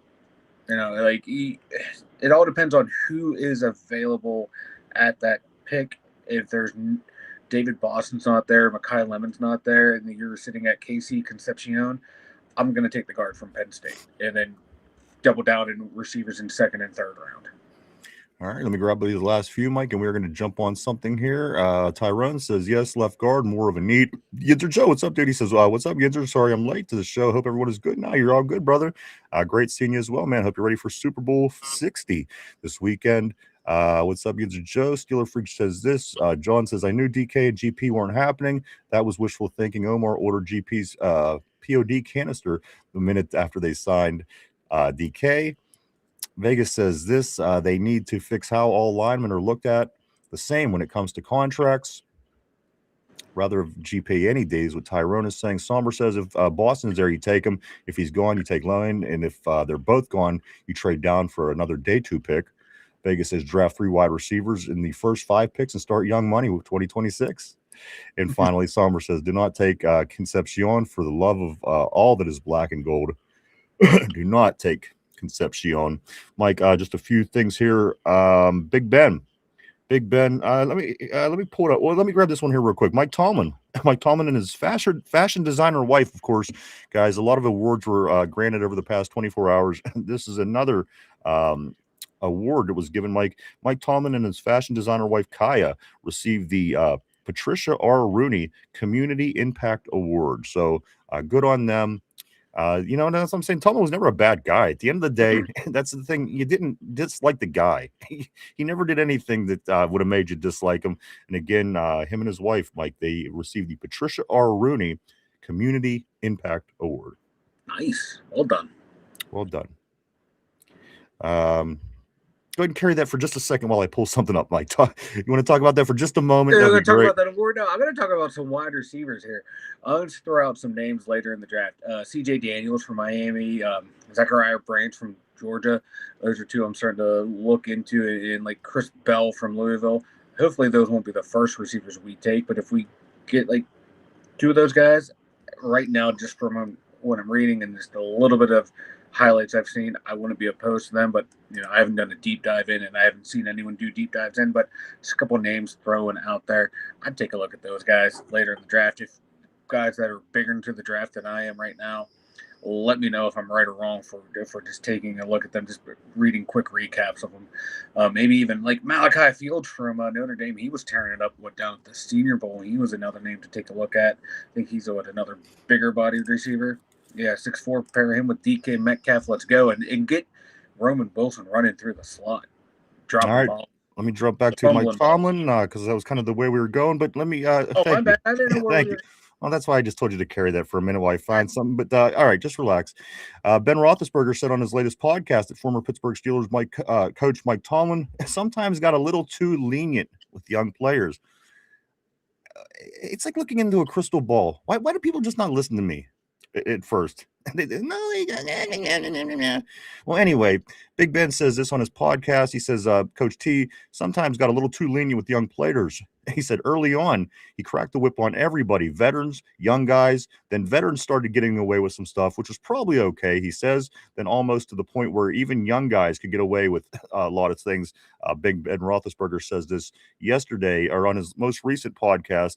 I've said that all along. I mean, come on. I thought the writing was on the wall. I thought everybody could see it, but we got blamed for other and everything else being reasons for not being happy with the coaching of this gentleman. At the end of the day, Ben Roethlisberger, who knows Coach probably more than a lot of people do, certainly recognized this, and he pointed it out yesterday.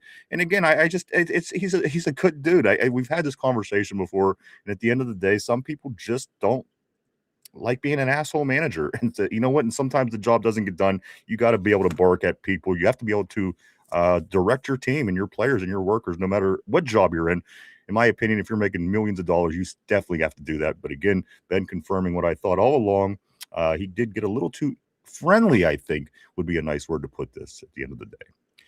Let's get into some, Mike, this is we're going to do, I was looking forward to this because we do this every year.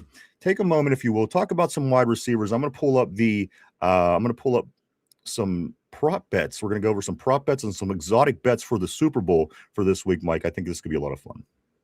All right. So talk about some receivers. How about another one here? Jacoby Lane from USC, another big body receiver. I'm sure Chef Salad, I'm sure he got away with plenty. He says Ben got away with, so I don't doubt it. I think he certainly falls in that category. Mm-hmm.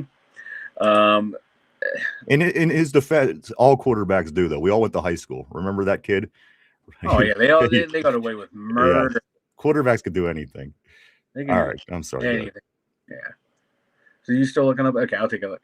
Yeah. God, what? Let's see here. Amari Cooper Jr., Elijah Surratt from Indiana.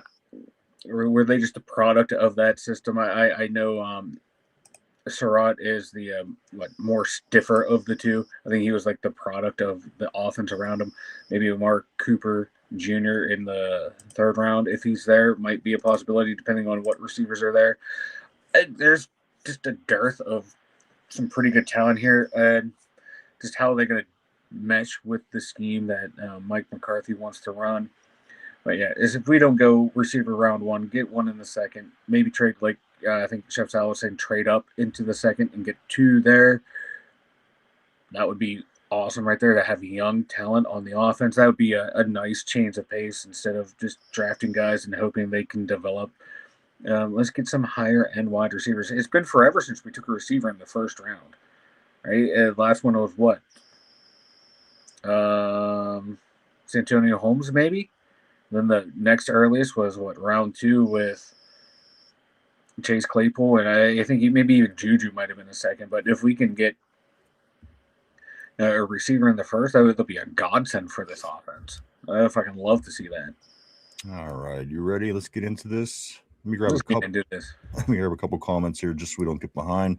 John says I would only pick players that I could say their name correctly at the press conference. Same here, brother. Bill Cowher did not get Santonio Holmes' name right. If you recall, he called him San Antonio the first time he talked about him. Chef Salad said Ben got away. Absolutely. And again, quarterbacks.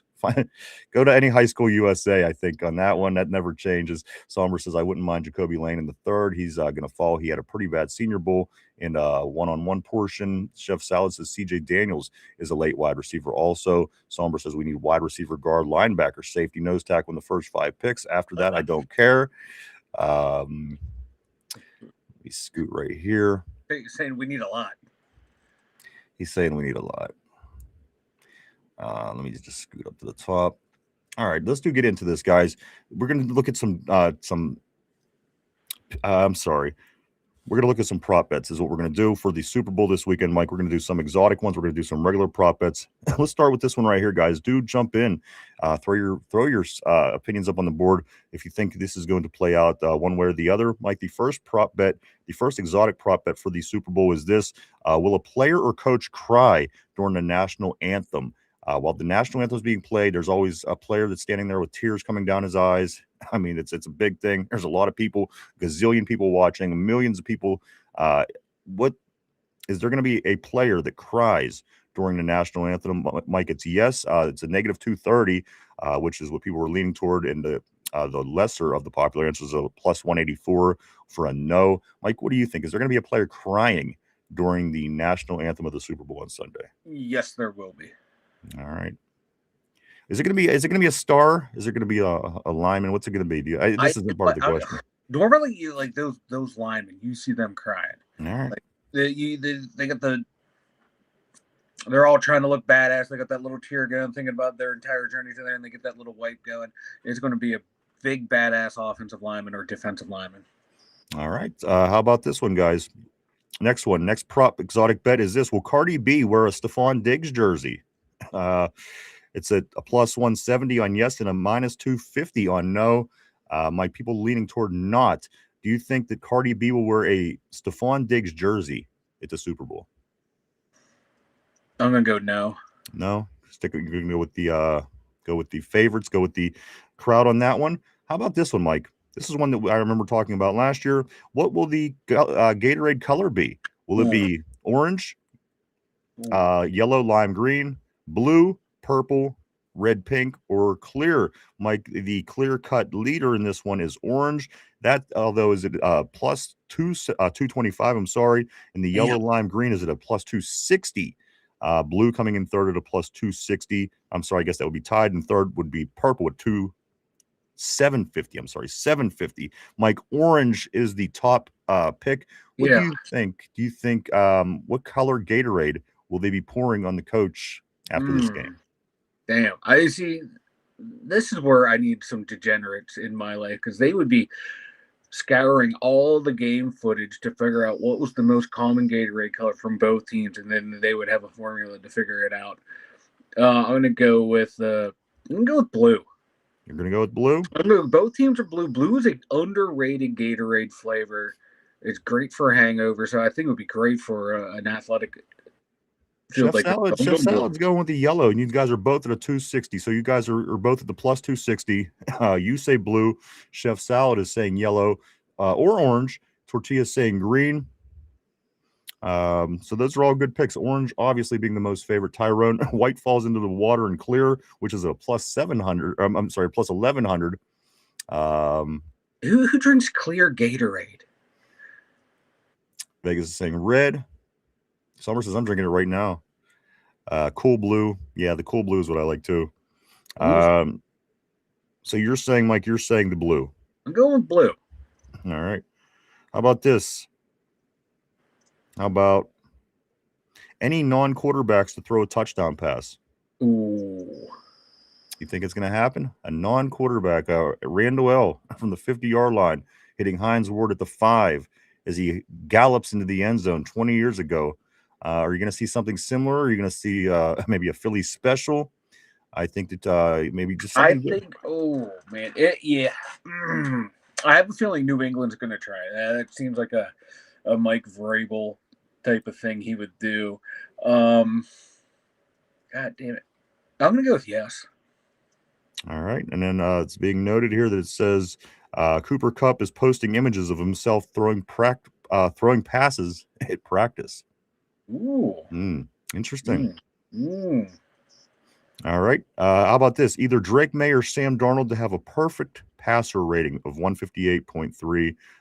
Mike, complete at least 77.5% of their passes, average pass 12.5 plus yards per attempt, throw a touchdown, and throw 0 interceptions. Mike, does either one of these quarterbacks get the 158.3?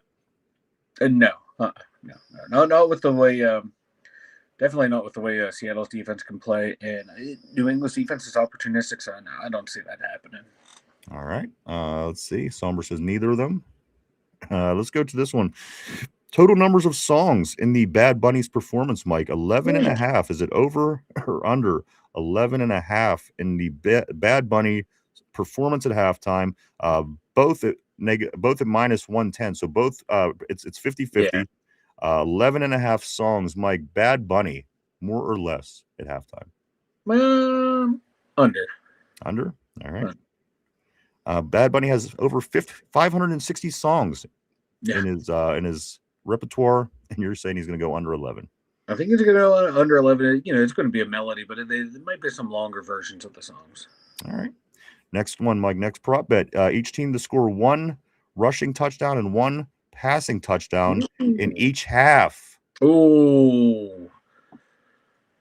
Each team to score 1 rushing touchdown and 1 passing touchdown in each half. Damn. I'm going to take under because one team is going to be loose, and I can see them doing that, but one team's going to be fucking tight, and I can see them struggling to score. So I'm going to take the under. John says, is Cup sneaky or stupid? All right.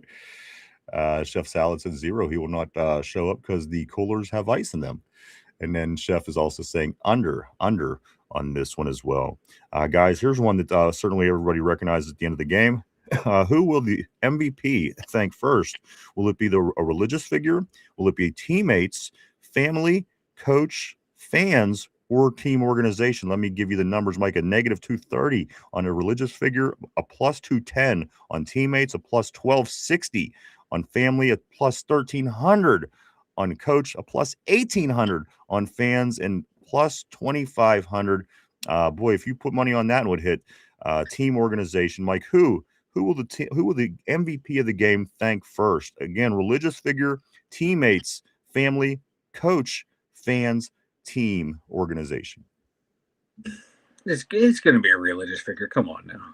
All right. See, Vegas. I'm sorry, Vegas says odds that old Sam Darnold shows up. That's a good one. And again, Yep. I'm a believer in him. I've always been a believer, even when he was on bad teams. I like old Sam Darnold, even when he wasn't playing as great as he does now. But that's a good one, though. That's a good one. Chef Salad says, sorry, that was a political joke. Okay, gotcha with the ice. Gotcha. I'm seeing that now. Vegas is saying Jesus or Mama. Hey, either one I think is a good possibility. Mike, you are saying the religious figure is yours. Yeah. Okay. Yeah. That's normally they do that, then they go into their mama or dad, and then into their teammates. All right, let's move on to the next. Let's see. Kenneth Walker III and Ramondre Stevenson to each have 50-plus yards rushing, 50 yards rushing in each half, Mike.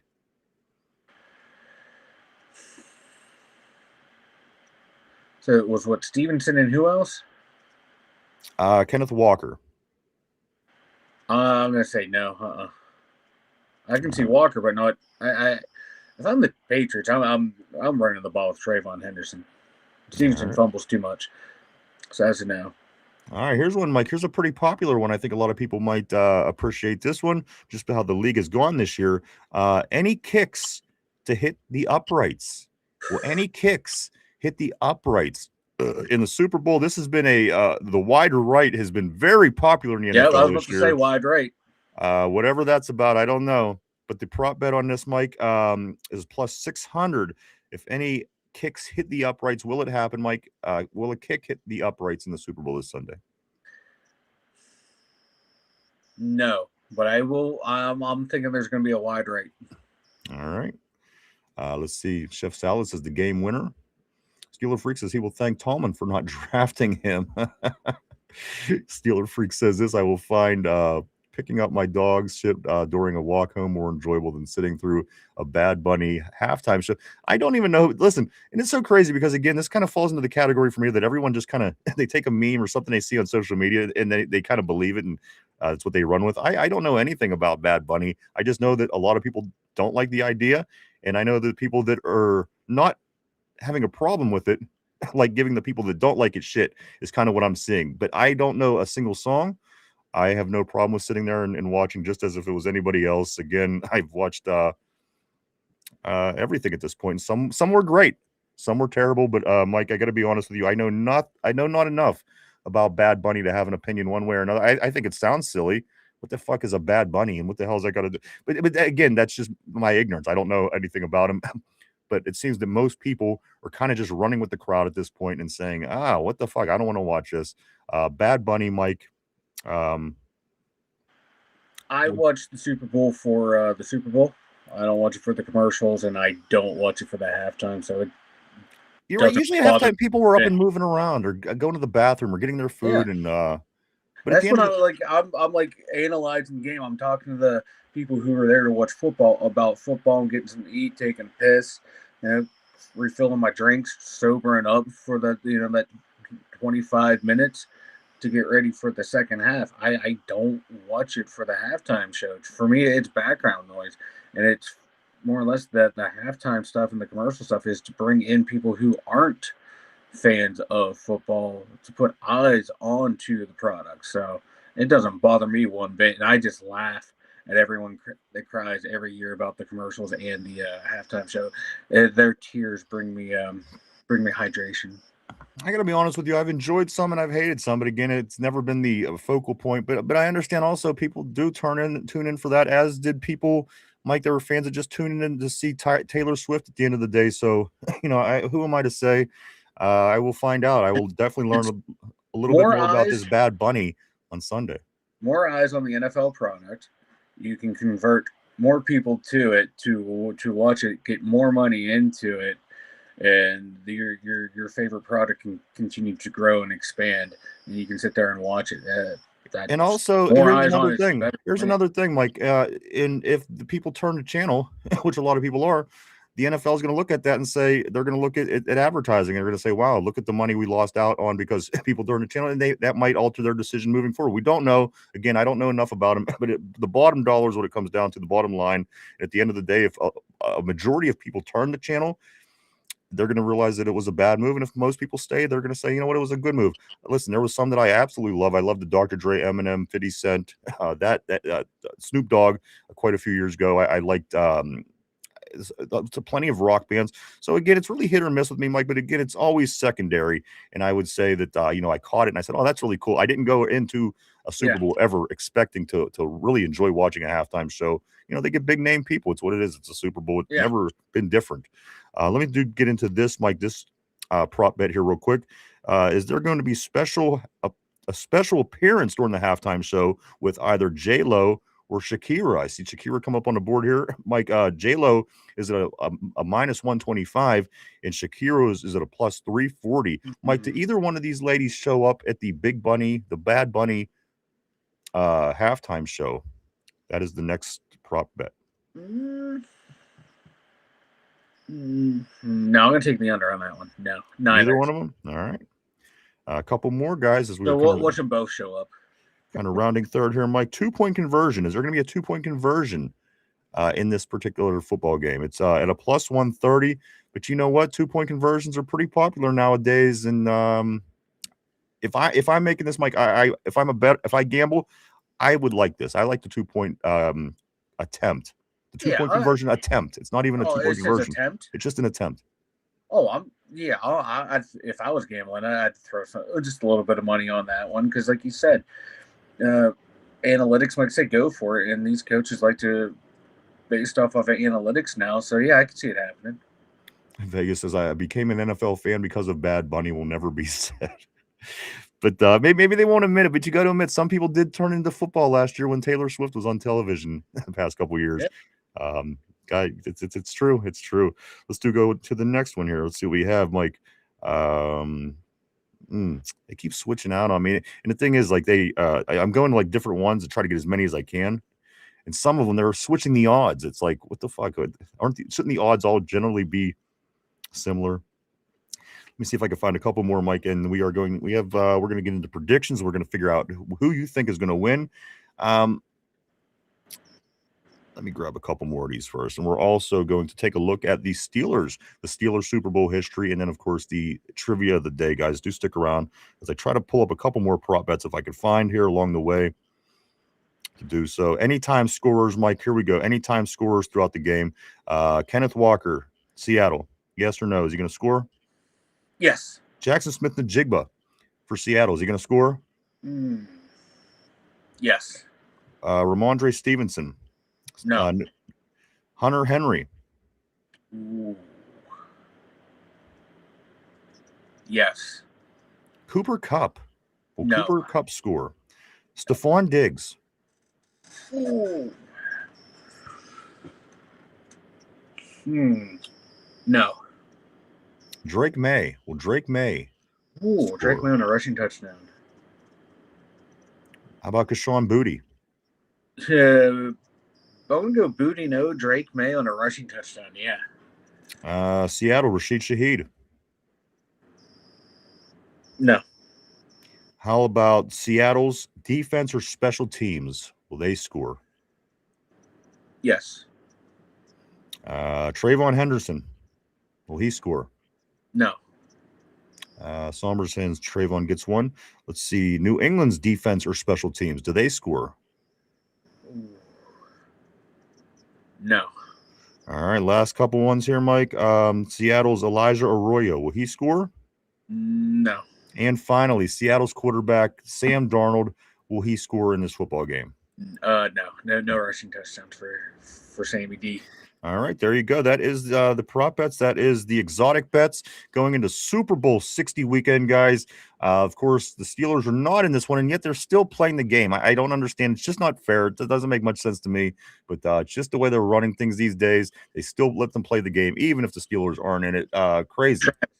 Crazy talk with miscarriage of justice. Miscarriage of justice, if you will. Let me grab a couple of these messages, Mike, and we're going to continue on. Bad Bunny is a U.S. hater, is what Chef Salad said. Also, Chef Salad said the end of the game, there will be a doink. There will be a doink on the field goal posts. Vegas says there will be an opening kickoff ran back for a touchdown. That's big money. It's really big money. I forget what it is, but I did see that prop bet, and I thought, mother, if you would put down $1,000, it's like it's a lot of money for an opening kickoff, like $75,000, something like this. Let's go to Tortilla. Bring Shakira back. Yes, by all means. Why not bring the chick back who shakes her ass the whole time? Come on. Most people are going to like that. I'm just saying. Even the girls, they appreciate women's bodies. We love women's bodies. I don't know. Call me crazy. Somber says, yeah, not going to lie. I never watched the halftime show.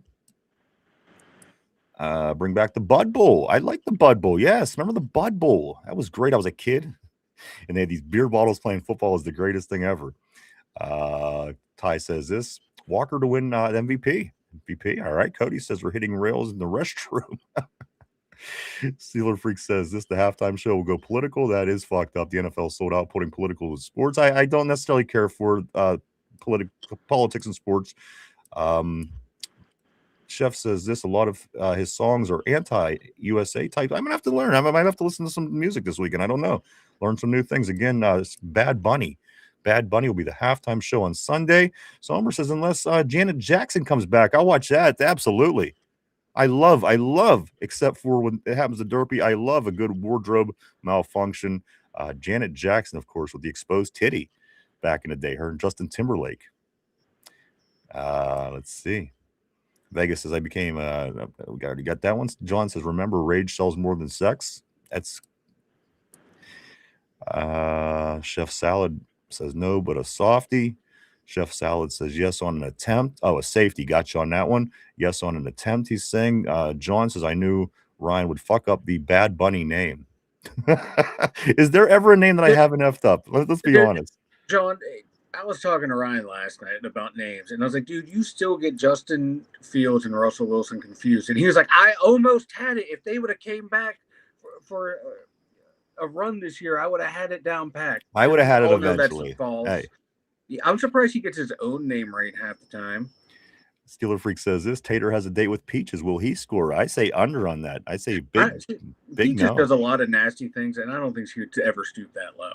But you know what? She's a Browns fan too, so maybe it might be a but she might have standards, though. She might be a Browns fan, but that doesn't mean she likes other Browns fans. A match made in the toilet is what that sounds like to me.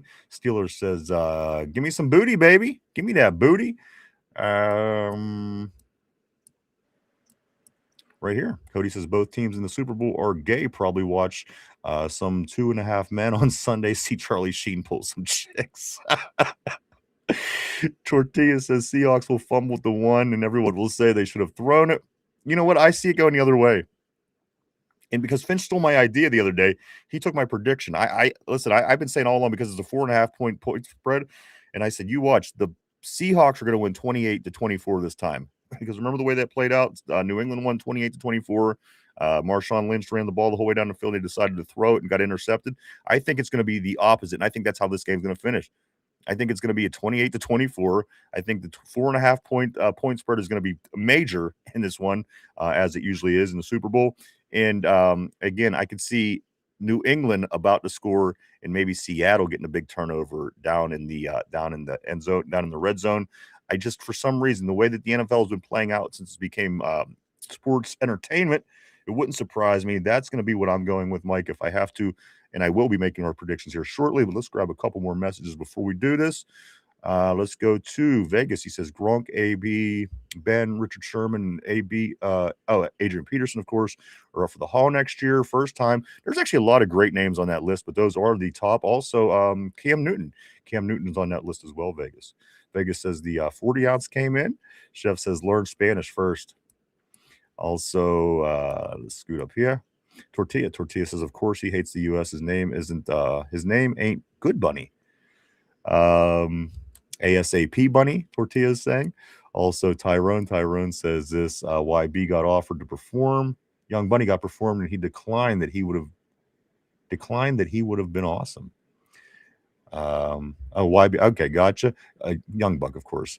And that's funny because it's also it's not Bad Bunny. Never mind. Mike, let's look at let's get some predictions in. NBA Youngboy, yes, sorry. Mike, let's get some predictions in. Finch says 28-24 Seattle, and so do I, but it was originally my idea. And again, it took me all the way back to the last time these two teams played. And I really, truly, honestly feel with the point spread being at 4.5, I think that this is going to be the same score, opposite teams, and it's going to finish somewhat similar the way that these two teams finished last time in favor of Seattle this time, Mike. So I'm going to stick with my score, even though Finch did take it on Wednesday when he was here. I am going to stick with my 28-24 Seattle Seahawks win the Super Bowl, Mike. What do you like? And everybody else on the board as well, throw your predictions up. Do you think that Seattle's going to win? Do you think that New England's going to win? Throw up some scores if you got them. Mike, I got 28-24 Seattle. Who do you like? God, I want Seattle to win. I just have this sickening feeling in the pit of my stomach. And no, it's not the Taco Bell talking. I just have a feeling that New England is going to win this game. It's going to be like a 27-14 type game for New England. They're going to be in control throughout. I just have that feeling. Fuck it, 27-14 New England. I hope I'm wrong. I just have that sickening feeling because I'm rooting for Seattle. That makes me sick as well. And there's the thought of New England winning another Super Bowl. Get the F out of here. I have no problem with rooting for Seattle at all. Break that way. It's just going to break that way. Zero problem at rooting for Seattle. There's definitely teams I would rather root for less. I'm fine rooting for them. And again, to stop New England, it should be hopefully Seattle could pull this off. Mike, Chef Salad says this says Seahawks will Seahawks win score. I don't know. Gotcha. So you don't know the score. He's saying Seattle will win. Mike, let's talk about the Steelers and their history of the Super Bowl. Of course, the Steelers win Super Bowl 9, Super Bowl 10, Super Bowl 13, Super Bowl 14, Super Bowl 40, and Super Bowl 43, losing Super Bowl 30 and Super Bowl 45. Mike, so still, as they don't play this weekend, we do celebrate, and we are going to say that, you know what, you can't talk about Super Bowl Sunday, Super Sunday, without talking about the Pittsburgh Steelers because, again, they, until New England just tied them a few years ago after having the one of the most craziest 2-decade runs ever in the history of ever at the end of the day, and there was a lot of questionable things that happened in that period of time. So anyway, before they even get to this point, Mike, the Pittsburgh Steelers sat there with six Super Bowl championships, more than anybody else. Mike, any special Super Bowl memories from any Super Bowl? It doesn't have to be the biggest play from the 100-yard interception return. It doesn't have to be number 10's catch in the back of the end zone. Anything stick out to you when you talk about Steelers Super Bowls, Mike? Because, again, we were 8 out of 60 of them. That's a damn good percentage. Yeah. Super Bowl favorite moments, guys. Throw them up on the board if you have them, as this show is starting to get to that point. Mike, favorite Steeler Super Bowl moments? I have a couple. Like the surprise onside will always have a special place in my heart. Because I thought, okay, we got this, boys. We're gonna come back and win. And I don't know what happened in the rest of the game. I think we won. The game never finished. That right there, I like that one. Ben diving into the end zone for a touchdown against Seattle. That I remember. I flew out of the couch. I popped up in the air. Me, my brother, my dad, we were just screaming like crazy. And then who can forget the two greatest plays in Super Bowl history happening in Super Bowl 43? James Harrison and then Ben leading the team down on the game-winning touchdown drive. Those are some of the greatest memories that stick out to me of the Super Bowls that I've been able to watch for the Steelers. And, oh, God, I just love them. Yeah. It's just some of the best sports memories. And, the first championships I saw were Penguins, but seeing the Steelers, it was different because, they were so close so many years, and then they finally made it through. Let me grab some answers, some opinions on the board. I think I see quite a few here. Let's take a look.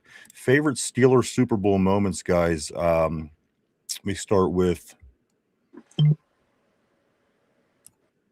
Tyrone says, "Oh, Big Ben escapes the pocket so many times. Always great." Let's see. Let me just go right past Chef here for a second. Don't drink that. Corey says when James Harrison's interception return is his. And you know what? Every time they show the highlight, you literally stand there and watch the whole entire play every time. Have you ever noticed that? You don't ever watch the interception itself and then walk away or do something else. If that play is on your television, you watch that interception for all 100 yards every time. I've never not did that. Deshae Townsend trying to get the ball from him. Yeah. Larry Fitzgerald, of course. Larry Fitzgerald running on through the sideline. I'm sorry, that should have been a flag. Tyrone, why I thought Big Ben should have got MVP. That whole drive was Big Ben moving around, set up. Absolutely. Either one of them guys could have won at the end of the day, and I think I would have been okay with either one of them. Any other quarterback, they win that award. Let's see. Corey says, and Willie Parker's 75-yard touchdown run, of course, to start the second half in Super Bowl 40. The Steelers were up 10-3 at halftime against the Seattle Seahawks. Willie Parker comes out on the very first play in the second half, takes it a record-tying 75 yards to the house. Chef Salad said Steelers versus Seahawks was my first Super Bowl, so them winning is my. That was a big one for me too. That was a really big one. I'll have to get into some of the more extracurricular stories to that night. Maybe someday next week we'll talk about. It was a really crazy night. I'll just put it to you that way. Tyrone says, "But favorite play is Harrison or Holmes, Randall L. to Ward." Yes, all three amazing plays. Of course, Harrison's interception, Holmes' catch, and Randall L's toss to Hines Ward for the touchdown. Vegas says, "I like all Troy's highlights. They were just different from other players' highlights." You ain't kidding. The guy was meant to be the best safety, dude. And even when people mention the comparison between him and Ed Reed, listen, I acknowledge that Ed Reed was amazing, but at the end of the day, Ed Reed was more of a ball hawk. He played center field a lot, and he took advantage of that. Where Troy Polamalu was in everything. He did everything. He ball hawked. He popped out of nowhere for interception. He jumped over guys to tackle guys in the backfield. The dude literally did everything. For that reason and that reason only, I say that Troy Polamalu will always get my nod. I'm never, ever going to take anything away from Ed Reed. Amazing talent he was as well. But Troy Polamalu, pound for pound, I'd say was the better football player. Again, not taking anything away from Ed Reed at all. I'm just saying that Troy was that good. Yeah, two of the best to ever do it. Yeah, playing at the same time in the same division. Come on. It sucked, but it was also great at the same time that Ed Reed played for the Ravens because you got to watch him up close 2 times a year. You appreciated that, but you hated playing against him because you never, like you said, you never knew where he would be in that deep third of the field. And it was fun to watch when he played other people. How about this one? Chef Salad Bus is my all-time is my favorite player as well. Tyrone says Ben, Troy, AB, my top 3. Tortilla says my favorite Super Bowl moment was when Kenny Pickett took a knee to bring another Super Bowl to Pennsylvania. That's fair.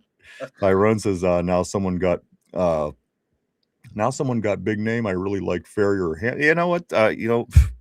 Everybody on that defense I loved. Ferrier or Hampton the whole way down. That was one of my favorite. And again, to compare him to the great Steel Curtain probably isn't going to do justice. But at the end of the day, when it comes down to it, if it wasn't for the Steel Curtain, that 05 Super Bowl defense, Mike, would probably be the best Steeler defense ever if it wasn't for the 70s.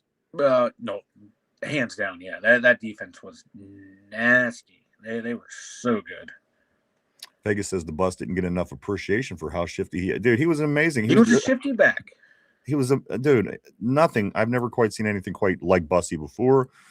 Corey says there were 2 different types of safety. Polamalu is the best tackling safety of all time, and Reed is the best ball hawk safety. And the thing is, Troy Polamalu could have been a better ball hawk safety. He was just too busy doing everything else. He was busy making interceptions all over the place, and he was making plays and making tackles. And Troy Polamalu he was the total package.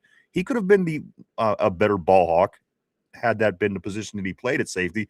That just wasn't his job. And again, I think he could have certainly did a lot better at that if that would have been what he would done more of. Cody says Ed Reed was a freak when he played for the Hurricanes. Absolutely. No 2 ways about it, man. Tyrone says Big Ben saves the season with that play versus the Colts for sure. Chef Salad says Jim Schwartz just resigned. Did he resign, Schwartz, Mike? Yeah, up in Cleveland. So it was official. He resigned. Yeah, it's official. Yep. Bus almost sold. Also, Corey says TP had the best situational awareness. You're absolutely right. It was like he almost knew where the ball was going to go, where the play was going to go. Every play, Mike. It was like the New England's. You remember how they called out plays whenever they were cheating? It was like Troy. He naturally had the knack to just know where the ball was going to go. Yeah, and diving over the line, just timing it perfectly. He would kill the tush push. Pat McAfee, when he tell his story about, I'm going to have that trick play, I'm going to walk in touchdown against the Steelers. And I'll look up, and Troy Polamalu is standing in a spot he's never stood his entire career. Because yes. And Troy was like, yeah, I just kind of noticed we weren't there. And I'm like, oh, man, someone might run a trick play there. And I'm just going to go stand there. There's like a heady, smart player. Yes. And then he had the tools and the talent, and he put it all together. How about this, Mike? Why don't you go ahead and tell everybody about the website? The2dumyinzers.com. Check it out, everyone. But all of our merch over there, all of our social media links over there, and the dumb thoughts over at the2dumyinzers.com. Go check it out, everybody. www.the2dumyinzers.com. That's www.the2dumyinzers.com. A lot of cool things over there, as Mike says. Go check it out. Time to get into some trivia of the day. Mike, this is Super Bowl trivia. Now, this is where I'm going to need your help, Terrible Board. This is where I'm going to need your help. I need you to give me a number between 1 and 60. Get a few different people with your just throw some numbers up there, guys. Everybody throw up a different number. Any number between 1 and 60. Throw it up on the board. It'll give me it'll be a big help for me today if you can just do that. Throw up throw up numbers, random numbers between 1 and 60. Mike, just give me a moment to pull up what I need to do on my end. Tell a little tale, would you? Maybe. Tell a little tale. Yeah. Tell a little tale. Can I tell a little tale about the number one hockey prospect playing up at Penn State that broke a guy's jaw? I don't know. I never heard. I didn't think you talked about that school, but yeah, go ahead. Yeah, I follow them for hockey and for wrestling. Gavin McKenna apparently broke a dude's jaw in 2 places because the guy apparently, from information we're gathering, harassed Gavin McKenna's mother at a bar. There's like a verbal altercation. They go outside, and the dude kept following McKenna, and his mom kept calling her a whore, and the number one hockey prospect in the world had enough, broke the guy's jaw in 2 places with 1 punch. Not only are you going to get a gifted goal scorer, you're going to get an enforcer too. I didn't think you liked the fights. I thought that wasn't your thing. I thought you were more the. I'm more of the skill. I love watching skills, but a good hockey fight I'll take, and watching some dude get the justice they deserve in real time for facing the consequences of their own actions, going up in some guy's face and calling their mom a whore. Yeah, you're going to get punched in the mouth, and it was a thing of beauty. And it's Penn State on Penn State violence. Who doesn't love that? All right, there you go. Quite a university, I'd have to say. They got running up there. You never know what you're going to get up there. I guess. Either be your professor touching dogs or whatever the hell he was doing. Yep. So let me see, Mike. We have some different numbers up here. We got 2, 1, 24, 36, 6, 29, 52. So now, Mike, what I need from you, is to give me a number from 1 to 10. 7. All right. So 1, 2, 3, 4, 5, 6, 7.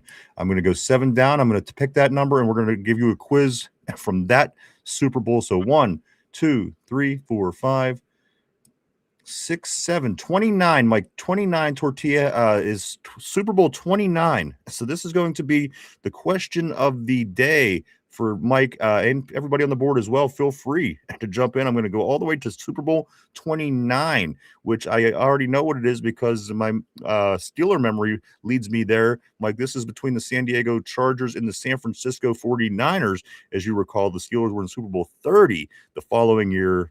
The Chargers went on the 3 more yards game. So if I could pull up to Super Bowl 29, let's get to the question of the day. Everybody, feel free to jump in as well. Here we go. Super Bowl 29 question of the day, guys, for the Super Bowl weekend. Before we wrap up Super Bowl talk for a whole nother year, Super Bowl 29. Here is the question of the day. Are you ready? Ready. All right. In one of the greatest Super Bowls ever played by a quarterback. Steve Young led both teams in rushing. He also set the still standing Super Bowl record for touchdown passes. How many did he throw in that Super Bowl, Mike? How many touchdown passes did Steve Young throw in Super Bowl 29 is the question of the day.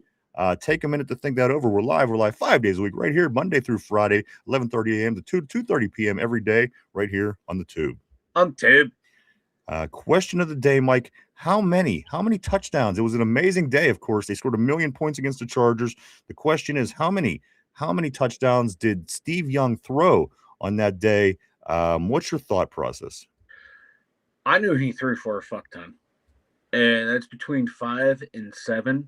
I'm going to go with 5 touchdowns. You can go with 5. And is this your final answer?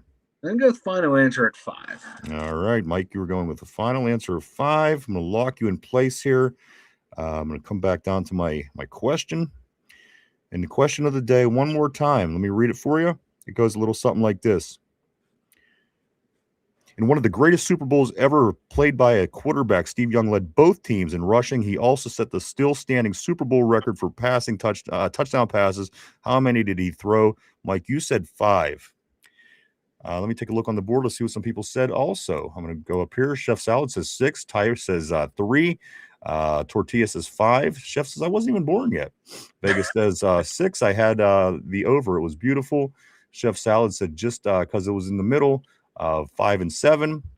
And Mike says 5. Guys, question of the day. How many touchdowns did Steve Young throw in Super Bowl 29 in that blowout against San Diego? That could have been us. Matter of fact, it should have been us. 3 more yards, we would have been getting blowed out by the San Francisco and Steve Young. Mike, the answer to this question is been said by somebody. The correct answer is, in fact, out there. Ty comes in with the late guess. He says he's saying 4. The correct answer, guys, Steve Young, the still standing record till this day, most Super Bowl touchdowns in one game thrown by a quarterback. Steve Young does still own it, guys. It is, in fact, 6 touchdowns in a game. Yep. Steve Young, 6 touchdowns in Super Bowl 29. Guys, thank you on the board. You put this together today, all because of you, and that's how we decided it, Mike. Steve Young, 6 Super Bowls, and that's still the record till the day. Yeah, I fucked up on my guess there. Normally, if I stuck in between a high number and a low number, I take the middle, and I did not take the middle. I did not attack the middle of the field. I pulled an Arthur Smith. I checked down like Aaron Rodgers. Ty says, damn, what the fuck, 6? Still loyal. It's all good, brother. It's great to see you, man. Heading into Super Bowl weekend. Chef Salad, whoa, smart ass for the win. Also, Vegas, we played Sanford versus Sanford back in those days. It was weird. Aaron Jade with the Rockets. I knew I was getting twitchy again. Glad you made it with the Rockets. He sneaks in. He does. If he's not early, he's sneaking in. And great job, everybody. The answer was 6. The correct answer was 6, Mike. The other football team right here in Pittsburgh, the Riverhounds, will be back in 30 days. Mike, can you believe the Pittsburgh Riverhounds, after winning the championship, they won it all, looking to go back to back this coming year. Our soccer team right here in the Berg, Mike, the Riverhounds, 30 days until the 2026 season, if you could believe it. That's insane. It's going to be cold when they're out playing. It's going to be snowing. Hopefully, a little flurries make a little dramatic looking down there at their stadium. But hey, man, they're the most recent champion. We got to root for them. We got to support them. Got to support the team. Go support the team. Go support the team. But yes, that is correct. Vegas says I was not throwing to the middle of the field, and Arthur. No, it was definitely around a lot longer than Arthur. But point taken on that. Let's do, Mike. Get ready to start wrapping things up, shall we? Let me say a few things first. If you are going to be ready to enjoy this football game, guys, on Sunday, but you know what? Enjoy it a little bit more. Be sure to stop on your way to wherever you're going to get it. Grab yourself some Duquesne Pilsner, would you? Grab yourself a case at the distributor. They have Giant Eagle. They have 6-packs, 12-packs. Get your drink on, man. Enjoy the game a little bit on Sunday evening, and hoping that Seattle could win and beat New England for us. Guys, the people at Duquesne Pilsner go out of their way to include us in a lot of their promotions, and we couldn't be more grateful. If you don't drink, just swing over to any of their social media. Hit the follow button and show them some love. I'm sure they would love that. Mike, we do always have Duquesne Pilsner here at the studio on tap for every game. It's made in Pittsburgh, and it says right on the can, grab a Duke. Grab a Duke. Also, let me see what else we got here. Mike. I do want to say this. Do take the moment, swing, check out any of our social media, guys. We're all over the internet. You can check us out at Facebook, X formerly known as Twitter, Instagram, Threads, and even TikTok. Keep up with what the two Dum Yinzers are up to on a day-to-day basis. Also, if you haven't had the chance yet, do hit the like button down below. Hit the sub, the share, even leave a comment if you will. It all helps us out in the algorithm, and we greatly appreciate it. Thanks, guys. Mike, what do you say? It's Super Bowl weekend. Give me a little send off message as we head into Super Bowl weekend to crown it for the 60th time in the Super Bowl era. None of them being to the Browns, but that's all right. I'm sure. It's a new thing. I'm sure they'll get it here sometime. I'm sure they'll get it eventually. But Mike, any message to everybody before we do head off into the Super Bowl weekend? Yes. This is a message to everyone going out to Super Bowl parties that are going to be drinking a whole lot. Here's some words of wisdom I just stumbled upon online.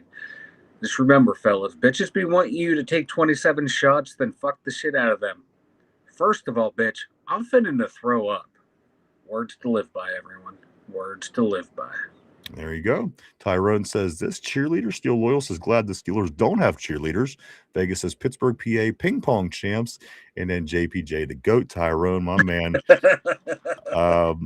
I do want to say these things as well, Mike. I do want to say thank you, everybody, for hanging out with us. Yes. Thank you for checking us out. We certainly appreciate each and every one of you. We truly, honestly do. We wouldn't do it without you guys. Thank you so much. You guys are amazing. I want to thank everybody on the terrible board. You guys are always keeping things interesting on the show, guys. Thank you so much. You are the lifeblood.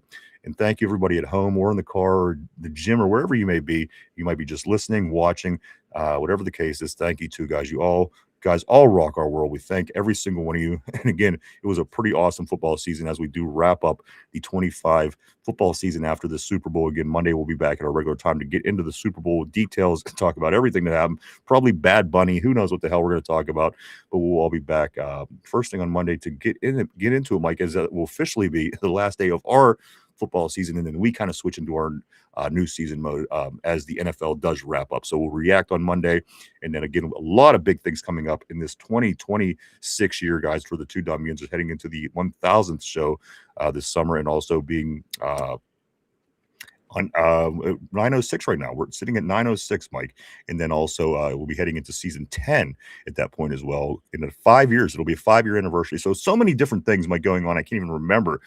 So it's going to be a big year, guys. We can't wait, and we certainly look forward to spending the time with you and getting to that point, guys. And again, you guys make it all worth it. You guys make it all possible. So thank you so much. I hope everybody has a Super Bowl weekend. Get them wings, get them tacos, Thai, whatever you guys got to do, whatever you guys want to do to enjoy yourself. Some Duquesne Pilsner, but enjoy the Super Bowl. As Mike says, be safe no matter which way you take it, either in the capacity that Mike's brain worked out that advice, or however a normal person might think about it. Just always be safe. Be safe, everybody. We want to see everybody back. We love all you guys. Enjoy the Super Bowl. Again, for God's sake, please let the Seattle Seahawks win this one for all of us in Steeler Nation. If you anything else this weekend, please do that for us. But again, Mike, let me grab a couple more messages, and we're going to go out here and get ready for the Super Bowl this weekend. Let me grab some few here at the end. Chef Salad said, as the words of Bobby Boucher, I love my mama. That's true. That is the words of Bobby Boucher. Corey says this. Here's some wisdom. You can silence 50 scholars with one fact, but you can't silence one idiot with 50 facts. I like that. Steel Loyal says, my mama says she loved me, and now you know that. Bobby Boucher. Tyrone says, great. Thank you, dude. Shout out Taco Bell. My man, I think that's going to be what I eat for dinner. Thank you, Tyrone. Vegas says, Vanilla Rock and the Santa Cheeks. Also, great Miss Pittsburgh, we thank you. She says, great show as always. Chef Salad, water suck. Miss Pittsburgh, everyone have a great Super Bowl weekend. Go Birds is what Steel Loyal is saying on the board, guys. Yes, go Seattle for the love of the Steelers. By all means, win the Super Bowl for us, Seattle. But Mike, anything else before we go? Speak now or forever hold your peace, because when we come back, it is going to be time to head into the 2026 football season, if you will. Mike, anything before we roll? Enjoy the Super Bowl, everyone. We'll see you back here Monday. All right, Tyrone says F the bull. If it ain't got the black and yellow, he says, I do not give a F. Also, Vegas says, don't drink and drive. Very, very good point. And finally, Tortilla says, shout out Tater's mom. Absolutely, Tater's mom. The only good bird is in the West Coast, is what Chef Salad. Guys, again, thank you so much. Stay safe. Have fun. Enjoy the big game. Enjoy the commercials. Hey, even enjoy Big Bunny or Big Bird or Funny Bunny or whatever the hell his name was. Enjoy that too. We'll be back Monday to talk about that and so much more at our regular time. Hope to see everybody then. Stay safe, guys. Behave, stay safe, and we'll all meet back right here on Monday. Have a great one. Enjoy the Super Bowl, Mike. All right.